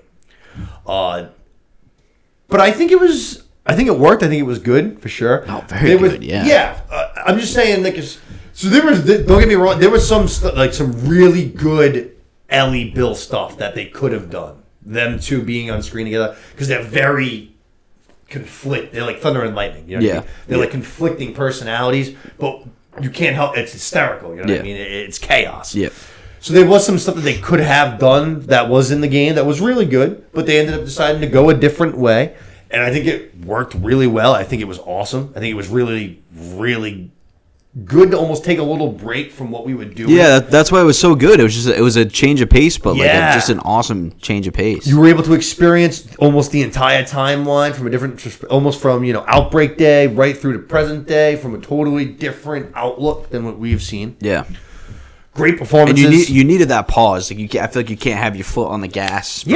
For 10 episodes or however long this is. That's kind of what I was just suggesting when I was saying the action sequence. You know what I'm saying? Like for all those last 4 episodes, this was a good way to pause it up, get the audience fucking their heart broken. You know what I mean? Get them more involved, get them more. They love the show, and then you're gonna blow their minds with some big ass. Now, are Bill and Frank just in the game? Or are they just like they're not like they just meet each other and they're like holding it down? There's not like that like emotional connection. So there is so in the game, much like there's a few other games, but you'll go around and as you're exploring, you'll collect basically like letters and artifacts as you can. You don't have to, but it's like an extra collectible. Yeah, you know right. What I'm saying? Yep. And you'll see these notes that they left behind, one to the other, from like outlook points. You know what I'm saying? Like, hey, I was watching here, but there is that extra relationship level. Got it. So you know that there was something there. Yeah. But in the game, Frank gets fed up with Bill and his shit, ends up deciding to leave and gets himself bitten. He ends up actually hanging himself. Got it. So the ending to their story in the game, much more dark and depressing than we have in the show. They ended up going a much different way. I think it was really great. Yeah. You know what This I mean? is more emotional than it is. That's straight up dark. Yeah, yes, definitely. Awesome performances. Nick Offerman and then Murray Bartlett, who you watched the first season of The White Lotus? Yeah, I was saying he's the butler. Yes, yeah. Which he was obviously great in that. Yep. They killed it in this episode. Absolutely slayed. Good little, almost like cameos from Joel, though. I like the Joel and Tess scene. They pop into town kind of thing. Him and Joel don't like get. You can tell that they like conflict, but they're the same. That's why they conflict, almost kind of a thing. Yeah. There's that similarity between them, which is exactly what he ended up writing in that note at the end of the episode. Which that note was great. Yeah. That was fucking awesome. Yeah. And God help any motherfuckers who get in our way. I was like, hell yeah, that was great. Yep. But this was an unexpected episode, but a good episode. Yeah, very good. I liked it a lot. I liked it a lot. But like I said, biggest departure because there was some very funny stuff that they could have done. You know what I mean, but it was good. Yeah, very, very good. Like I said, it's such a nice change of pace. You can't have your foot on the gas for 10 straight episodes. Yeah, of just what's going on. Yeah, no, or it's just straight Joel and Ellie. Like, you know, I mean, there's a whole different world. Yeah, you know, there's other people involved in this. Right, I feel like the whole different world's a great way to explain it because we saw like even in the first episode we saw what Joel was like in the QZs, the quarantine zones.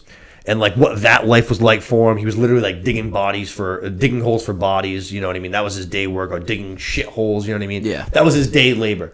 So it's not like that was everything that was going on. There was a different side of life. You know what I mean? This guy was able to basically have his own little town. You know what I mean? Which that part is like in the game. Like I said, he sets up all these like traps all over the place. So this really is Bill's town. You know what I mean? Right.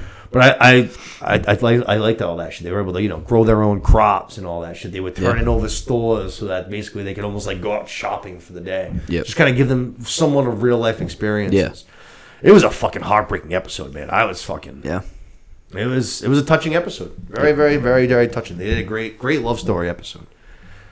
And then and bonus points, like I said, bonus points too for going completely not off script, but a completely different road. Yeah. It wasn't forced. It wasn't like very well done. Yeah, I've been talking. Luke mentioned it a couple weeks ago. Maybe the last time we talked about that. The HBO's doing their own podcast of like an after show for it, and it's with the writers, and they've been going like a little bit, behind the scenes, and that has been very enjoyable. If you like that kind of stuff, you know what I mean?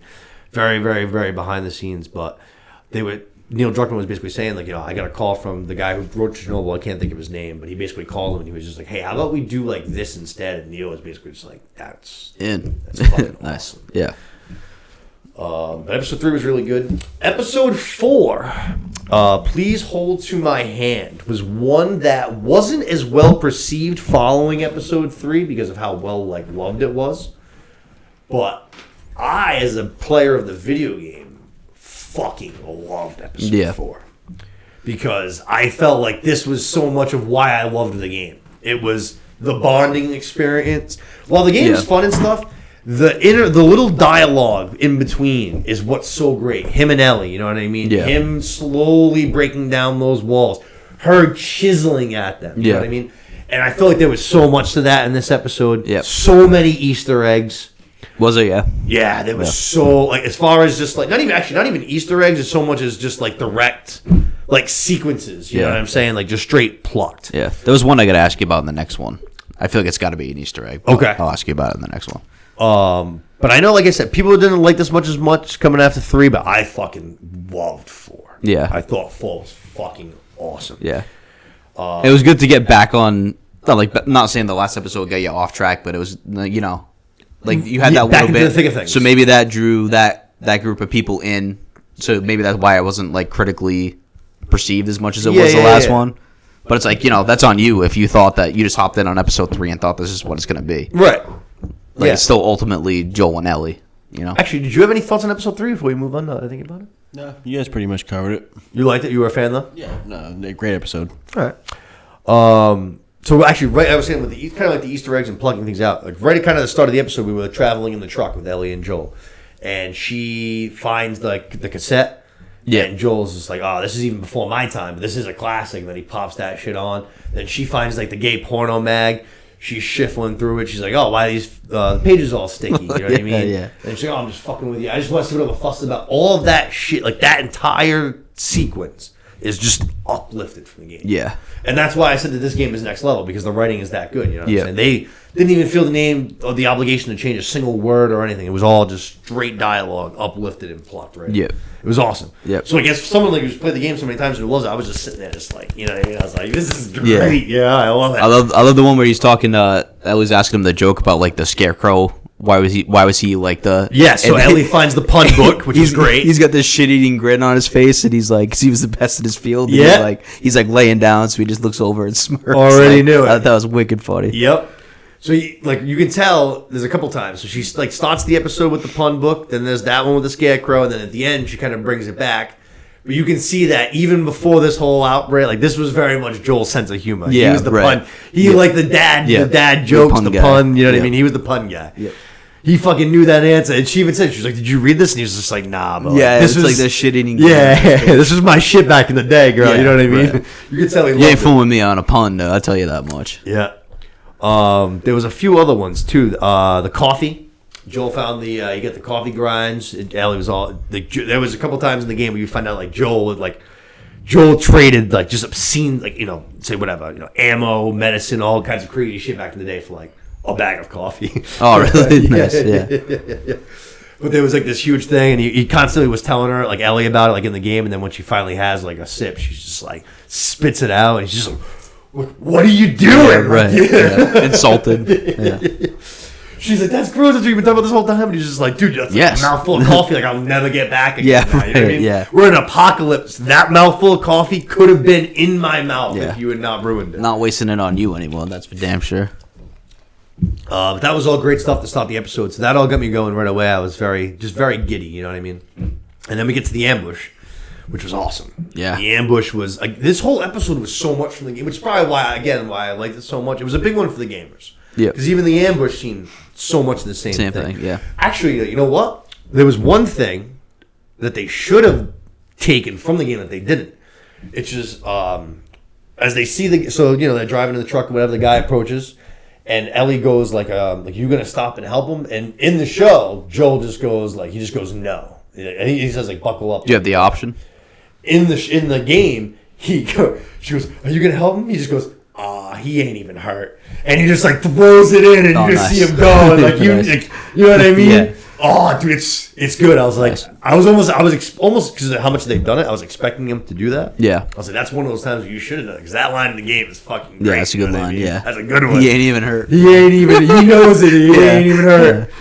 Then he just literally floors it right at him. Nice. But this sequence was great. This whole fucking thing, they crash into the shop. Fucking, I liked how he tells Ellie to duck behind the wall. He goes and does his Joel business, basically. Yeah. Don't want to. That was kind of already a sign of him, though, kind of like, well, I mean, I know he wants to protect her, because, she's like the valuable. So we want to keep her. There's a couple of times now where, like, I don't know if it's the game or what, but it reminds me, it's another one from War of the Worlds. Like, I think I mentioned it when he's, like in War of the Worlds, where Tom Cruise is holding on to Dakota Fanning. He's like, just keep me in the eyes. This is the same thing. Like, where he kills Tim Robbins' character, and he's like, put the bandana on and sing your lullaby. Yeah, she's singing the lullaby while he's fucking killing her. Yes. The same exact thing. Yes, that's a good call. I like that. Yeah.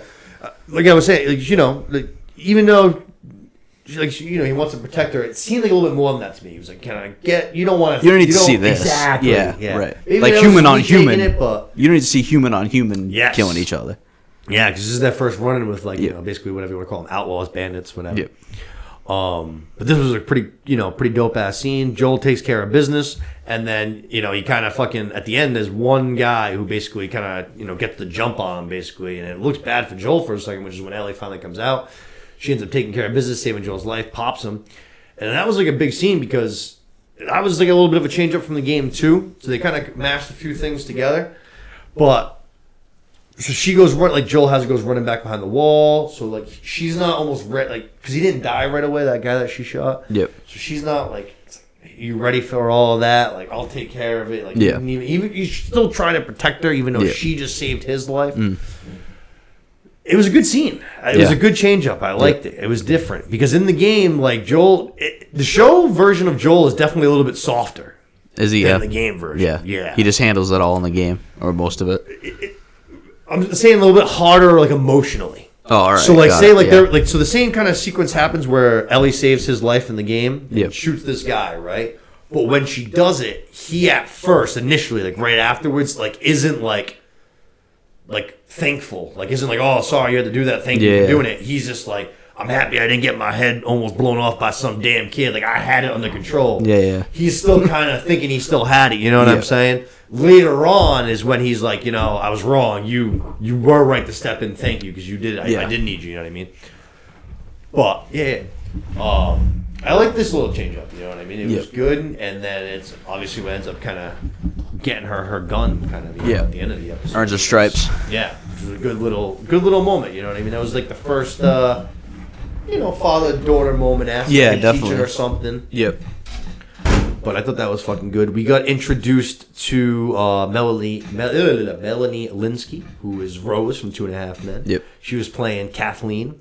Now, I did see this from some people, even actually like Los, who hadn't like played the game, but some people online, like they didn't like her character in this show and stuff like that. As someone who had played the game, like going in, she's not a character in the game, Kathleen. But which makes sense going down the road. Okay. Right away, I knew right away what they were doing, and I totally got it, and I liked it. Yeah. I was like, you're trying to, where you play the video game, these just become random brigaders. They're just the bad guys. You gotta have a leader in the show. They gave a some face kind of leader to it, a reason to it. Yeah. And I was like, all right, I get it, I like it. And it even turned out that it wasn't like, so some people were like, oh, why is she in charge? Even like that. So that it was like a revenge kind of thing. Like, yeah. She didn't turn that page until after what happened to her brother. Then she kind of got malicious, and you know what I mean? There's enough there. And I was like, all right. And right away, like, because Los was even saying, like, I don't really buy her character. And I was just like, dude, like, I could be wrong. You don't have to. I don't know what's going to happen. They could change things. But it's like, I don't think you have to warrant. Yeah, you know what I'm saying? Don't put any stock into it. I don't think she's going to be around too long. Yeah. I was like, right away. Makes a lot of sense. Yeah. Rather than, because, like, you played plenty of video games, they're just the bad guy. You know what I'm saying? Yep. This face. Video games, you can face a bunch of goons and. Not care. But yeah. Watching a television TV show, you gotta have, a leader or some kind of motive behind it. Exactly. And it seemed like she had been doing some work, though, because she's like the leader of the rebel group in Kansas City, but they were able to beat Fedra in this town, you know what I mean? Not like Boston. So Fedra's still running things there. The Fireflies beaten down. They were able to overthrow him. She lost her brother along the way. We find out she's looking for this dude named Henry. He's traveling with a Sam, so we're gonna find out a little bit more about them. Oh, Henry and Sam. Henry and Sam. But as soon as as soon as I heard that too, I was like, okay, again, that's another change. But I was like, I was right away. I was optimistic, kind of like, all right, let's see what they're gonna do with it. One thing I found out and I liked was that her right hand man, like that lieutenant of hers, is his name's Perry in the show. What was his name? Jeffrey Pierce is who he's played by. So and I fucking, as soon as I heard it, I was like, one of those Leonardo DiCaprio gifts. Yeah. Like, I got it. I fucking was like, something about this guy. He voices Tommy in the video game. Oh, no kidding. Yeah. Nice. And then portrays this guy in the show. I was like, nice. That's it. And as soon as I went back and I heard him talk at all, I was like, oh man. Then it clicks. Right away. Yeah. Right away. Big time, like I said, Leonardo DiCaprio fucking moment. But I liked all that. I fucking thought it was good. And like I said, they introduced the Henry and Sam character. And I was like, all right, like, this is different, but let's see what they're going to do. So they aren't in it either? No, they're in it. So we're going to get, yeah. So what they did with them was great. But they just came about in a different way. So in the game, they are basically just the last two survivors of like a kind of just like a small camp. Yep. Like a small, gathering that came through. They got ran up on by some infected or whatever, and they were just the only two that made it out. Yep. Whereas this, obviously, different. There's a lot more to it. Yeah. But it was still, like I said, good change. Yeah. I thought it was a good change. The end scene for this episode I thought was fucking fantastic. As someone who's a huge fan of the game, I fucking loved it to see Pedro Pascal, him and Bella Ramsey, they're settling down for the night. They kind of settle in this little broken down building kind of thing. And she breaks out that pun book again. Yep. And it's the diarrhea one, it's genetic. It runs in your genes. And Joel just loses it. And to me, that was just like... It was a great moment for the characters, for the actors and the actress, Bella and Pedro. I thought it was awesome. You can just see more and more the emotional connection between the two it's getting closer. Yeah, he's like, "What is? I'm losing it." She's like, "You're losing it, big." Yeah. That's fuck. I was like, that was great. Yeah, it was awesome just to see him like letting down his guard a little bit, but that was something like I said, not in the game, just totally created. But I was like, it was awesome. Yeah, well done. It really touched me. You know what I mean? It's such a huge fan. I was like, oh man, to see Joel laugh. Like, I don't think I've ever seen Joel laugh. I don't think I've seen Joel laugh one time. Yeah, I was like, that was fucking great. That fucking moved me a little bit. I was like, I love it. So I really, really, really liked episode 4. Like I said, more than I think most people did. Episode 5, another banger though. Oh, actually, I'm sorry. So actually, we closed out episode 4 though. They went to bed. After their little joke night, and then we close out the episode with a cool little way. They wake up at gunpoint, Joe and Ellie, and it is in fact Henry and Sam. Henry, and we find out that Sam's only a lad, just a little, even younger than Ellie by a good amount. Yep. Which is another change. So in the game, they're I think 1 year apart. I think she's 14, he's 13 or something like that. Oh wow, So he's they're, like really he's close like in 8, age. maybe 7, 8. Which I thought was a good change because Yeah. we saw it on screen. If you're looking, there are constant times where when things start going down, where Bella Ramsey, she's Ellie's character, she's like motherly. You know what I mean? Yeah, like shielding him, guarding him, Right. protecting him, feeling responsible for him. I like that. She Yeah. was like she was like, his version of Joel kind of. Yeah, right. I was very into it. That was a good way to end that 4th episode. We also got a little bit of a tease too, actually, that I missed. But from Rose's character, Kathleen and Perry, they see that huge crack crumbling on the ground, and we know that something's underneath there. And I was like, oh boy! I was like, that's got to be from the trailer. That's got to be that big old bloater. Yep. I was like, that's a good tease though for next week. Yep. Perry, the guy that voices Tommy, he was all worried about it. He was like, we gotta tell everybody right away. But Rose is like, nah, we'll tell them when fucking we need to. So you can tell that even though people are apparently like trusting her as leader, she's a little bit fucking tunnel locked on. Yeah. She's got her own mission, and that's yeah. it. Versus survival. Especially now that probably she beat Fedra, you know what I'm saying? Yeah. So now, because she beat them, she's probably like, all these people are like, hell What's yeah, next? girl, Yeah. you know what I'm saying? So now she can fucking tunnel lock in. Yeah. Can't. Yep. I know, like, actually, like, Los, I mentioned, I think while you were gone real quick, I mentioned that after episode 4, you said to me that you were, like, a little like, I don't know about Rose's character, Kathleen, in that episode. And I said to you, I was like, don't get too tied to her anyway. I was like, you don't have to worry, she ain't going to be around for too long, you know what I mean?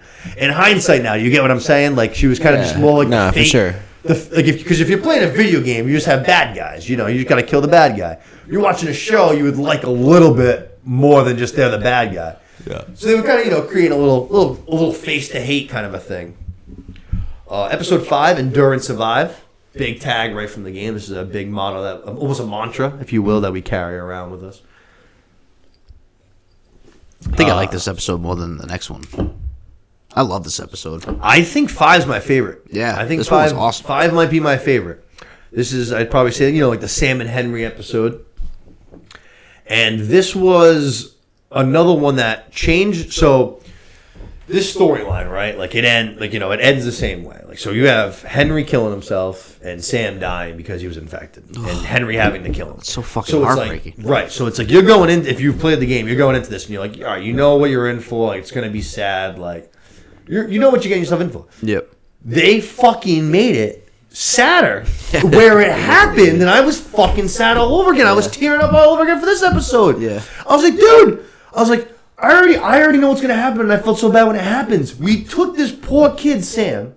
We made him a few years younger, so now he's even more of a child. You know what I mean? Is he deaf too? He's deaf in the video game? No! Oh, no. Bella's looking after him for him as Elliot. God. Looking after him for him, Yeah. Then we make him deaf. Oh. I'm like, oh, Jesus. Oh. And then it turns out the whole reason why Henry is wanted by Kathleen, Rose's character, is because he's the one that turned in her brother to Fedra and directly got him killed. He only did that to get the medicine to save him from leukemia. Ugh. This So kid's brutal. in an apocalypse with zombies. Yeah. He's got leukemia. He's deaf. And he's like, Our pets' heads are falling off. yeah, no shit. God damn. They didn't say his age in this, but I don't know, maybe 9? 7 or 8, Yeah, 8, 9? Okay, yeah. Young. Yeah. Ugh. Oh my God, man. And it was sad. It was. And then, It really was. well, you know what else was so sad? You know what else was in the game that I wasn't expecting? He shows Ellie. He shows, towards the end of the episode, he's like, there's that whole sequence where he's like, do you think they're still in there kind of a thing? And are you scared of anything? And then he shows the cut, and she fucking cuts herself open, and she tries to, use her own blood to save him. Yeah. I was like, oh my God. But I did love that scene though, because with the payoff, it just goes to show it's not this simple. Yeah. It's not just her. You not know just what? Her blood. I like that you said that, because maybe that's why I was fucking so sad again. Because I was, for a second, I was back and I was like, maybe he's okay. Yeah. I was like, they've changed some things before. I was like, we just did a Frank and Bill episode. I was like, she put her blood in him. Maybe we're going to be okay. Maybe Henry and Sam are going to be fine. Wrong. And then Sam's a fucking zombie and Yeah, fucking, brutal. oh man, dude, Jesus Christ. So there's two scenes from this one. So they're talking about the comic book that they're reading, right? Yep. And Ellie says, I have versions 3, 5, and 7. Yeah. Is that one of those collectible things in the video game? So you go through where you can get the other like. For some reason, I was thinking that, and I was like, "That's got to be like not a side mission, but like a collectible thing." There's a few different collectibles. So like at one point early on in the story, you come across say like one of them, and Ellie's like, "Oh, like I used to read these back in the QZ. I used to love them," kind of thing. And then going forward from there, there's say like I don't know 20 comics to collect. That's what I say. I knew that was one of those like collectible things in the video game. Yeah, the endurance survive mantra is something though that like say so. After like a big moment happens in the game, right? You guys just fought off a bunch of things, and you just barely survive. She says it for the first time. And he's just like, "What?" And she's like, "Oh, it's from my comics." Like, and she explains why. And he's just like, "Oh," but then why it's so fucking cute is then later on, say when their life's in jeopardy a second time, and it happens again, and then it ends. He's the one that says it, and it's just like, "Oh, Jesus fucking Christ, it's so cute, my God." So there's that, and then the scene where he's in the window, sniping all the.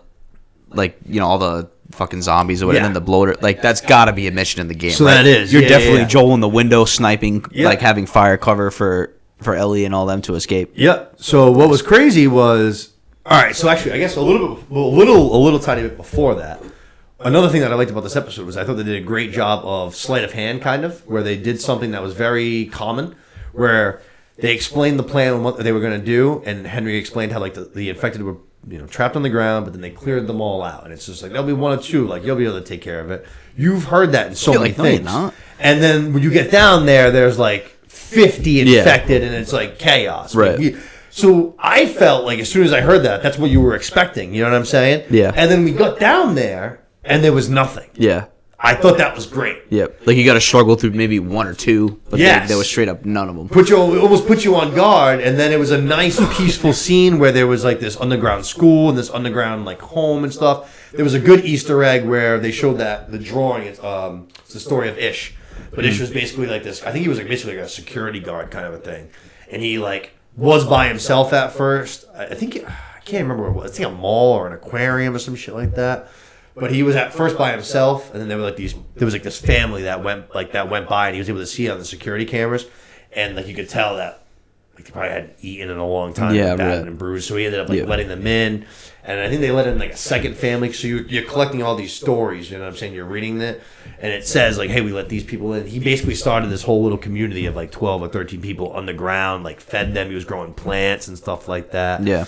It was cool. Like they do a lot of stuff with like how they even use like the building and stuff. Because I remember there was like these vents on top, and they were able to like create these PCP pipes that led all the way down. They were using rainwater or like repurposing it. So when they saw that story of Ish thing, that was a great Easter egg. Yeah, it was like this guy that was able to found this whole thing. But even like the shooting goals, like the goal post that was like painted on the wall, that all of that was in there. But in the game, actually, there was infected. That's like there's a lot of infected. Really? Yeah. But I thought that was a great sleight of hand, like I said. You know what I mean? Because you think you hear that. Yeah, they go down there and you're like, oh man, this whole episode is going to be them struggling to get out of the tunnel. Right. And it's not. So then they let your guard down, and then it leads to what you were kind of saying. So we get onto the street, and then we get sniped at, and right away I was like, oh wow! I was like, now this is a part of the game I thought they would have skipped, because this is very video game-esque kind of, you know what I mean? But super similar. This guy's sniping at you. Joel's going to sneak around. When they stay behind, just kind of like the same thing. Once you get up there, though, like a whole bunch of infected kind of start swarming down the street. Instead, we ended up cramming them out of that huge pothole, basically very similar to what we saw at the end of episode 4. Kathleen has showed up with all of her guys, all of her goons, too, so it's a big-ass melee. But that closing sequence was awesome. Yeah. That bloater just straight up just picked up that dude and just ripped him in. Yeah. Dude, what about like right before that? Like, oh, fuck! I've talked about how I'm a big fan of World War Z, and I like that version of zombie where they're almost like rats. Yeah. You know what I mean? They're just like climbing on top of each other. When they come out of that fucking hole, I don't know if you saw any of the after show, that was all actors. Was really? Wow. Dude, they dressed up like 300 fucking people and shoved them into that fucking hole, dude, and filled them like bustling out. I was like, dude, that's why this show looks so good, though. You know what I mean? Yeah. That's why we come away every week and we're like, wow, that was fucking awesome. It's because of shit like that. Right. But, dude, I thought that fucking looked very, like, they just came pouring out, and I was like, yo, like, what do you do? Like, I don't care if you're Rambo. If you're Sylvester Stallone, you're Neo from The Matrix, they come pouring out of that hole like that, the dude. fuck You're you like, gonna do? Yeah. Fuck, you know what I mean? That's fucking It's like chaos. ants like out of an ant hole or something. You know what I mean? Yeah. How many are coming? When's it gonna end? Right. Yeah. And then you have the bloater, like you mentioned. Ellie had a cool little scene through the car. That was intense. Yeah. I liked that. Yeah. Joel sniping guys the whole time. That was all cool. Is the bloater like that size too? I almost pictured him to be like bigger. But he's not like I feel like bigger would be like, I don't know, like a fucking like Resident Evil. He's kind of like boss zombie. He's big, but he's not like not obnoxious. Not like obnoxiously big. Yeah, he's like the Big Show, but fatter, I guess. Okay. Kind of thing. Like I'd say like 8 He's like a feet, sumo. but fat. Yeah, like a tall ass sumo wrestler Yeah. kind of a thing. You know what I mean? All right. Because at one time he was a person. You know what I mean? You gotta take that. Yeah, that's true. Okay. So it's the fungus. Yeah, keeps he building wasn't up like and genetically mutating. modified to be like 10 feet tall. Exactly. And fucking 500 pounds or whatever. I think they say in the games you learn more about it and stuff like that. I think a lot of the bloaters actually were from like I think what a lot of times happen. That might be for the clickers actually, but the clickers eventually become bloaters. But like there's a point where even though they're mutated and there's a fungus, there's a part where they almost like in their brain they feel kind of like I think they correlate it to animals because like say like when animals know they're gonna die, they kind of go off on their own to like almost die respectfully. Like they don't want to have someone have to take care of them. They like will go into like these dwellings, like basements, and you'll see them. They kind of like grew into the wall. They almost like thought that time was up, even though they're dead in a way, and they like grew into the walls, and it almost mutates them. Huh. So it's weird. You know what I mean? There is something to it, but yeah, they're not like overly big. You know what I'm saying? Got it. Okay. Like I said, that makes sense. 7-8 feet tall. Yeah. But like it's not like the random like Resident Evil zombie that you have to face. Yeah, they ain't like fucking where he's 12 like feet tall. Yeah, right. Yeah, got it. They're big. Like honestly, the picking him up and ripping his head off is a perfect. Holy shit! Yeah. When you fight the bloaters, there's like say like I don't know, probably like 5, 6, 7 different death sequences if you like get caught basically by him, and one of them is basically like that. Your head gets ripped off your body. Yeah, yeah. Most of them are him ripping your limbs off in different variations and shit, or just like him smashing you into a wall, shit like that. Bloaters are nothing to fuck with, you know what I mean? Definitely not. But badass ending sequence to this fucking episode. Yeah, and then just the sadness at the very end of it. Like you knew it was gonna happen. You know it's a Joel and Ellie story, but it's still like we were saying. Like at the same time, all these additional characters, whether it's the Frank and Bill episode or this one, Henry and Sam, like it's the same thing where like you do get and you're like at the end of it, I was like, oh god, like no, and you knew it too. Like once he ended up killing Sam, like you knew what he was gonna do. Yeah. But you're still like, oh no, like no, don't do it. Oh, man. Yeah, no, it was like I said, as someone who even knew what was gonna happen, man, I looked over at stuff like I said, I had a fucking tear rolling down my face, and I was just like, what the fuck? I was like, I knew what was going to happen. Yeah. I knew Henry was gonna kill Sam and then kill himself. Yeah. And I was still like, fuck. God damn, yeah. What the fuck? Dude, like, god damn. I was like, are you serious? Dude, I was like, that was fucking brutal, man. Definitely was. The guy that did Henry actually they all did a great job in that last like that after he shoots Sam, like that moment. You know what I mean?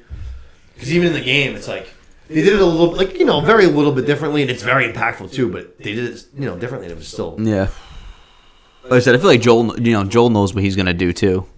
You know what I mean? Like everybody there knows what he's gonna do. Yeah. So at first he didn't do it as long, but he like turns the gun on Joel, and he in the show he very much was almost actually more self-aware. He blamed himself almost right away. Yeah. Whereas in the game he blames Joel a little bit more. You know what I'm saying? At first, and then like there's a turning point in his. You almost see it in the game, even though it's just animated. You see his brain. Yeah. Turn once like the initial reaction kind of subsides. And Joel sees it too, and that's when he starts like put the gun down. Give me the gun. And then as he like goes to shoot himself, the screen goes black. You hear the gunshot, and you just hear Ellie just like I think she either like lets out kind of like a shudder. Or she's like, oh god, it's something like that. Yeah. But it's fucking it's fucking crazy. It's tough. Yeah. That was a tough one. I know that's like in the. I think they did it a couple times. You know, they do like those screens. I think in the beginning they said. I think it said summer or. I think it did, right? Summer or spring. Yeah, I think so. I was gonna say at the end of that, and that's the end of fall because then it goes to like a hunting sequence in the winter time, and you're like hunting rabbits. And same thing with this one, then, pretty much. Same thing with the show. Yeah. Yes, yeah, like a big time change. You know what I mean? Yeah. You can tell it. it was impactful though. It molded our characters a bit, especially Ellie. Yeah. Joel had probably not something exactly like this, but he had experienced traumatic shit. Yeah. Yeah. This was a big time, impactful moment for Yeah. Ellie. Big episode. Lois, do you have anything to add for this episode? What did you think about this? Well, I loved episode 5. Yeah. I've loved the entire season. I can't complain about any episode. Every episode. I enjoyed. How much of the game did you play? I got it probably like a third of the way through. Maybe. Third of the way through. So we're already past where you were, right? Yes, correct. Yeah. Everything going on now is a surprise to me. All new stuff. Yeah, which I actually don't mind. So. Word. Yeah, no, I think like you mentioned, I think episode 5 is probably my favorite. I think the pilot was really good. Yeah. I feel like it's probably between those. 4 I really love. That was more of a personal. I think 5 is better than 4. 1 and 5. Those are my 2 favorites so far. Even with 6, which we're gonna dive into next. Episode 6. 6 is borderline. Kin. I don't know if I want to say my least favorite, but I wouldn't be afraid to say it's my least favorite. 6. Just because I don't know how it is. I don't know how it is in the game, but there was at least one thing like storyline wise that I was like slightly like disappointed in. Okay. Well, so in the game wise in this, there is a big time action sequence. After you kind of get there to Tommy's and stuff, like as you're kind of sort of getting ready. So you know how Joel tries to convince Tommy basically to take Ellie? So Yeah. say like that happens, right? And then as that, so it's almost like the next day, it's like, all right, time to set off, and then boom, you fucking get set up upon, right? And in the midst of that chaos is what kind of ends up leading to the sequence where Ellie's like reading the journal and stuff like that, and then they have that conversation. So in the midst of there, Joel must have some kind of change of heart because that's when obviously he's like, I'm actually going to be the one to take her. Yeah. So that whole thing's cut. You know what I'm saying? Well, like I was saying kind of earlier, I wasn't surprised to see that just because if you keep hitting action sequences to the audience for 6, 7, 8, and 9, it does. You just did it for 5. Like 5 just ended with this big bang, right? We just had a bloater come out. Joel sniping people. If you do it again in 6 and then you do it 7, 8, and 9, people get all of a sudden it's like, all right, these action sequences aren't even fucking great anymore. You know what I mean? You're like, all right, I'm tired of this fucking shit. Mine wasn't more about the action sequence. It's just more about like I thought it was going to be a bigger payoff seeing Tommy. Like I thought them reuniting was going to be a little bit more. Yeah. Versus like they just talk to each other and they realize that they're kind of going through, they're going down different paths. Well, like I said, they separate. I did say right at the top from episode 1, I think I said Tommy's going to be a big time reoccurring character, and that meant more than just him popping in right now in this episode. Hopefully, because he even you said, haven't seen the guy in 20 fucking years. Yeah, however long. Yeah, and like the whole thing is then like he's just there for like a day or 2. Yep, and then he's just like, all right, I can see that we're going down different paths, so I'm gonna keep going. Like I don't know. I just thought there'd be more there with him reuniting with Tommy, versus just like the one quick episode. There was tension though. There's a reason why we didn't see each other for 20 years. Yeah. All right, word. Yeah. You know what I'm saying? Right. There was a fallout. It's not like we decided that we wanted to go peacefully in our separate ways. There was a fallout. There was tension. So when there's that rekindling, it's not like it was like, oh man. He cuts off the radio community. You know what I mean? Exactly. So he's like, why'd you? Yeah. Yep, that too. Yeah. And he did that by choice because he almost chose these people in a way over him. You know what I'm saying? Right. So it's not like it's going to be all hugs and kisses between the two of them. Yep. There's some toughness there. That was the only thing I was a little disappointed in. Okay. There was a lot about this episode that I liked though, especially as far as there was a lot of. So Jackson in this show looked a lot better than it does in The Last of Us 1. This looks like The Last of Us 2 Jackson. This place looked like it was pretty popping. Yeah. Which got me kind of excited. I was like, all right. As soon as I saw it, I was like, all right, this is just like this is gonna be Last of Us 2 Jackson. And they even said there's a place for you later on down the road. So I was like, huh. This is like the place in the video game where like you fast travel to like the market to buy stuff or something. You know what I mean? Like this is like the center point where you fast travel to. Yeah, kind of something like that. Definitely kind of something like that. But I thought Jackson looked fucking mint. I liked it a lot. I was like, all right, cool. I like the you mentioned it to me via text. There's a scene where we're going to be smashing down some food. Joel and Ellie haven't eaten in a long time, so you can tell they're just. And then Ellie sees a girl over watching them from the cafeteria. I don't know who this bitch is, but I know Ellie don't like her. That's for damn sure. Funny you say that. Ellie snaps at this girl, and as soon as they fucking camera pan to her, right away I was like, that's Dina. And the episode ends, and I see a bunch of people online going, yo, there's Dina. There's the first cameo from Dina. I was like, all right, I knew it wasn't just me. So we're going to see more of this girl that Ellie snapped I don't know on. who Dina is, but I know they got beef. Oh, we're going to see a lot more of her. She's going to be a big-time character. But I thought that was cute because we don't see her in the first game. But I was like, it's kind of shit you can go back in hindsight and do. And I was like, oh, that was Yeah. well done. Well done. I liked that a lot. Interesting to see how Dina pans out. Yeah. Oh, yeah. We're gonna see a lot of her. She might be tougher than you might think at first. Let's put it that way. But we had, like I said, Joel trying to convince Tommy basically that he needs to be the one to take Ellie. That he's basically too old and washed up. This is again kind of what I said a little while ago about Joel being softer in the game than he is. Softer in the show than he is in the game.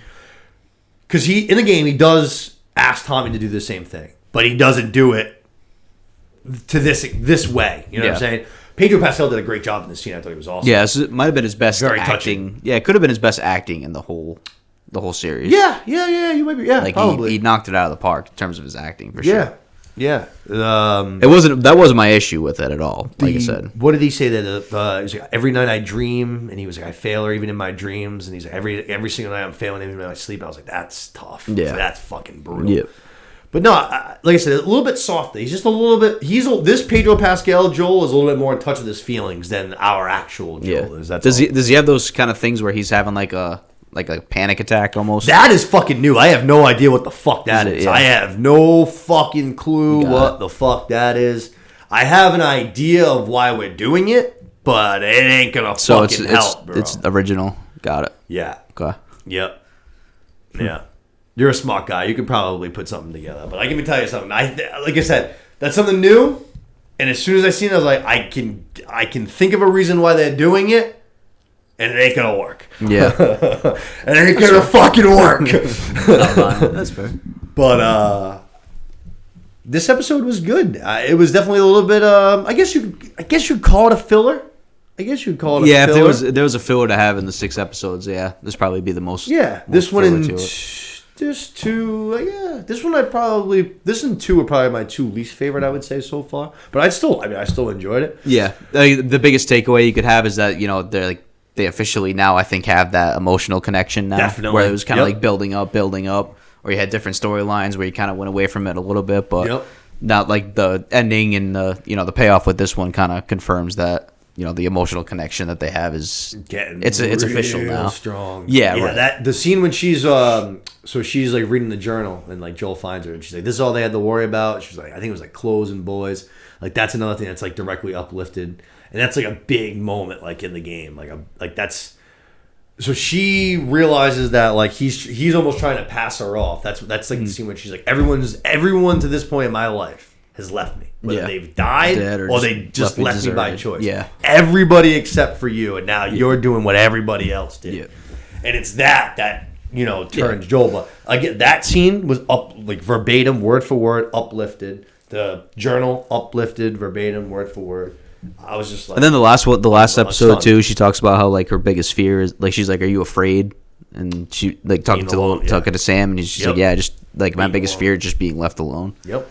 So she's a hard ass on the outside, but exactly, you can tell she's still got that. Exactly. Yep. It's all fucking. She's still a kid and has a sensitive side to it. At the end of the day, it's all a fucking. It's a shield. It's just a shield. Inside, she wants to be fucking loved. You know what I mean? She wants someone to take. She wants someone like Joel. She wants someone who's tough enough to take care of her because she's not dumb. She's self-aware. She knows she's almost a pain in the ass. Like in I think it's episode 3 or 4, he's like, you ask a lot of questions. She's like, yep. Like, yes, I do. Like, she knows she's a pain in the ass. Yep. She knows she needs someone who's like almost extra tough. Right. You know what I mean? Yep. And now she's found it, and she's not fucking. She doesn't want to let it go. Kind of met her match, kind of.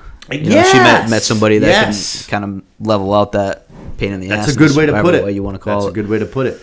Because she mentioned she's an orphan, so she lost her parents. Marlene's a little bit different in the show, but in the game, Marlene's kind of an older sister role model. Okay, you know what I'm saying? Kind of a thing. Yeah. Not a parent, but you know what I'm saying. Yeah. She looks up to her. She's nice to her. That relationship, which is enough. Yeah, enough at that time. Yeah. She's tough, so obviously Ellie idolizes that toughness. You know what I mean? So she sees that Marlene's in charge of the Fireflies. She's tough. She's a girl. She looks up to that. You know what I'm saying? That's when she sees Joel at first, and she's like, "Oh, he's tough too. Like, what can he do?" She's almost like, you know what I mean? It's like, is he tough but she's still, she's still a 13-year-old kid at the end of the day. Yeah, big time. But then we get to like our closing. Tommy points us on our way. He says, "Hey, head to the university." That's the last time we saw the Fireflies.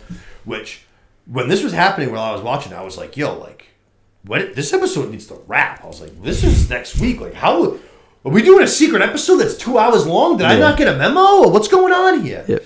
And then we kind of sub-shorted it, really fucking close it out, because this whole hospital scene's a big fucking blow-up. We did get our monkeys, though. For my Last of Us fans out there, we got our monkeys.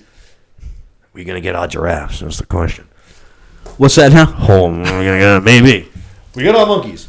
But fucking that whole university scene was kind of fucking subbed down, shorted, and fucking at the end of it, we run into this guy. Joel ends up getting stabbed. He fucking fights him off, doesn't even realize he gets stabbed at first, and then collapses. And we have the great closing with, Bella Ramsey kind of over him, like, Joel, fucking don't leave me. I can't do this alone. Fucking. So when that ended that way, I was like, wow. I was like, I get it. I was like, makes sense. And I was like, we're in. Like, we're in for a ride now. Because we have 3 episodes left. I actually forgot that we were doing a flashback episode. So next week is going to be the flashback episode, which is the DLC from the game. It's called Left Behind. Nice. So we are going to go back. This is going to be a pretty heavy, like Ellie storyline. This is how she got bit. Nice. Yeah, like that. Yeah. So this is going to be the episode 2 I was telling you about that. Storm Reed is in, the girl she plays the daughter from Suicide Squad. Yeah. So she's in Euphoria as well. She's Zendaya's little sister. Good actress. So she's going to be playing Riley, who's going to be like best friend. Best friend. Wink, wink. Remains to be seen. Of Ellie, back in the day. We're going to see what happened with that whole thing. And then we have 2 episodes left after that. I know that the finale is the shortest episode. It's only like 47 minutes of the entire season. Boom! So I know that the last episode is going to fucking just go. Yeah. 47 minutes, just foot on the gas pedal. 8 is going to go too, but in a different way. It's going to be fucking... Episode 8, if I'm right, if they do it the right way, is going to be almost like fucking scary.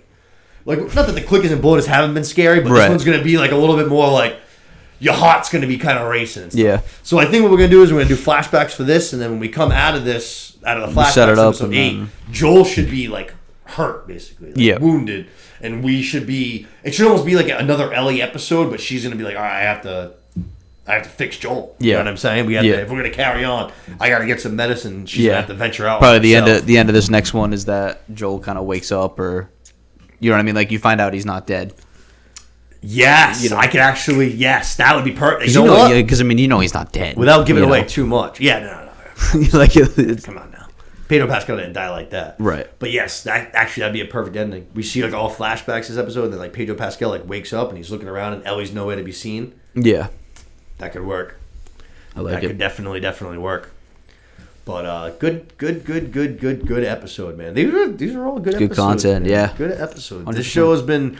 I know I was preaching it, from the top of my high horse for months, probably even years before. I always said it would make a great TV show, and once they said that they were doing it for HBO, I was all in. Yeah. And I feel it's been great, no doubt about it. I just feel like I've been given life. Yep. Feels so good, So when something doesn't let you down, there's no better feeling. Yeah. You know what I mean? It's great, man. It feels so damn good. If only that happened more in life. Yeah. There's especially when you're watching stuff. There's a lot of things that just. But you know what? Hey, all we talked about. Well, for the most part, Los has been a little about a couple things, but for the most part, all we talked about tonight is about things that have been good. Right. Ant-Man and the Wasp. That was good. First few episodes of You, good. Fucking it's all Babylon, good. All sunshine and rainbows over here. Yeah, what the fuck? Except for me, I'm just a hater. Yeah, what the fuck? Hey, you know what happens? I'm with you, man. There are some things that suck. You gotta tell it how it is. We need that. It's a different viewpoint. We can't all. It's got to be real bad for me to hate it. I just won't say it's good unless I really think it's good. Yeah. No, that's fair, man. That's fair. Any other thoughts on The Last of Us besides the fact that it's awesome? Anything else? Great show. Excited for If these you're not last 3 watching it, episodes. you're a fucking idiot. Again, even I said this last one was probably my least favorite one, but that's not to say it was a bad episode. It just happened to be the 6 out of 6. Yeah, because when you say that, there's that indication that it's bad or something. No, you know what I it's mean? not. It's like it's just the 6th best out of. It was the least 6 good episodes. Yeah, Right. it was the least good. Yeah, right. Least goodest episode. The least goodest episode. Yep. But I think that's going to basically wrap it up for Last of Us, which I think it's going to pretty much wrap it up for us for a podcast, yeah? Yeah. I'll do it. Good to be back in. Yeah, no, for sure. And like I said, we're going to be back, like I said, we'll be updating on social media. So like I said, follow me on Twitter, Cinema Lords. Follow me on Facebook, Nick Soars. I'm going to be doing show updates as far as when we're going to be doing episodes and what we're going to be doing them on.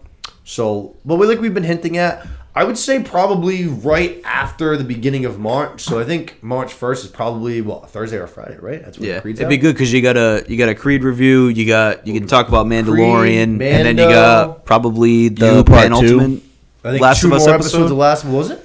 Part 2. Yeah, well, no, not for that one. We'll have Outer Banks. We'll have Outer Banks. Yeah, well, a bunch. So yeah, like I said, we'll have Outer Banks. We'll have Mando. We'll have Last of Us. Good place to get back in. We'll have Creed. We'll have a whole bunch of things. We'll be able to, just like tonight, we'll be able to shift through everything nice and fast. You know what I mean? Talk about the things we like and the things we didn't like. But I think this is going to be better. I think this is going to be more fun for us.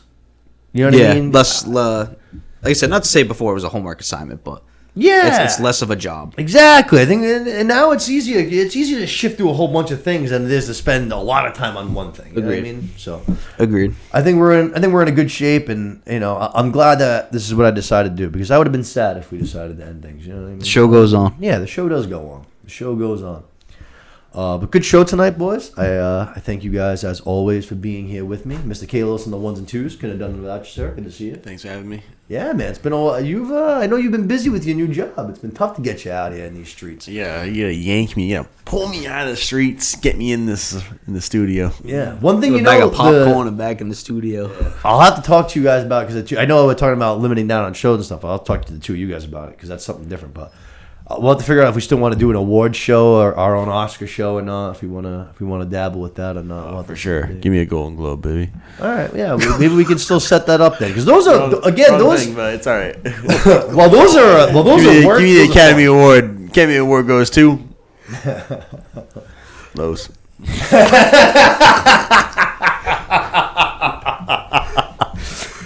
Oh shit. We'll have to talk. We can try to set something up. Still, we can try to do something like that. Like I said, that's what I want to do, though. I want to do less work, more fun. You know what I'm saying? So such is life. Let's get back. Yeah, exactly. Let's get back to that. So we'll probably talk to you guys, I would say, like that. That's midweek of March there. After the first couple days there, somewhere in the middle of that week. After Creed comes out, Mando comes out. 28th. Yeah, you're looking at 2 weeks from today would be like the 4th or something like that. Perfect. Yeah, something like that. Say 2 weeks, something like that. Probably 2 weeks from today. Outer Banks, Creed, Mando, Last of Us. March 7th, 2 weeks from today. Perfect. What's the date? What's the date? 2 weeks from today would be March 7th. So not your birthday. Love it. Yeah. Hey, my birthday's March 5th, so if you want to send me a gift, just saying. Ain't gonna say no. Birthday, Papalos. Ain't gonna say no. Thank you to my co-host this evening, Mr. the Utility Man himself, Mr. Mitz. Thank you, buddy. Hey, thanks for having me. Anytime. Yeah, no, it was a great show. I had a lot of fun tonight. I feel like we did a lot. I feel like this is good. I'm excited moving forward. But as always, thank you guys for tuning in and listening. For those of you guys that are still riding here with us, Stay riding. Yeah, for real. Stay riding, and as always, please share the show around. Likes, comments, shares, smash the subscribe button. Give us your feedback, Give us feedback. If we For suck, better or worse, for some reason, tell positive us we or suck for negative. something. Give us something. You know what I mean? Anything you want. Yeah, You we're guys have men. something you want us We to- got thick skin. We can we'll take it. For those fucking 20 of you guys that are still watching, you can tell me 20 things to fucking watch and then review. I'll watch all 20 of them and I'll review them for you if that's what you guys want. Just tell me something. I'm here for you guys. Give me something. If Los is a bad producer, just tell us Los is Yeah, just tell me. Just tell me. It's very well possible. I mean, I wouldn't put it off the table by any means. But no, seriously. Thank you guys for tuning in. Share, subscribe, like, comment, leave a review. We really do appreciate it. We will see you guys in a couple of weeks. And happy watching. Later, boys.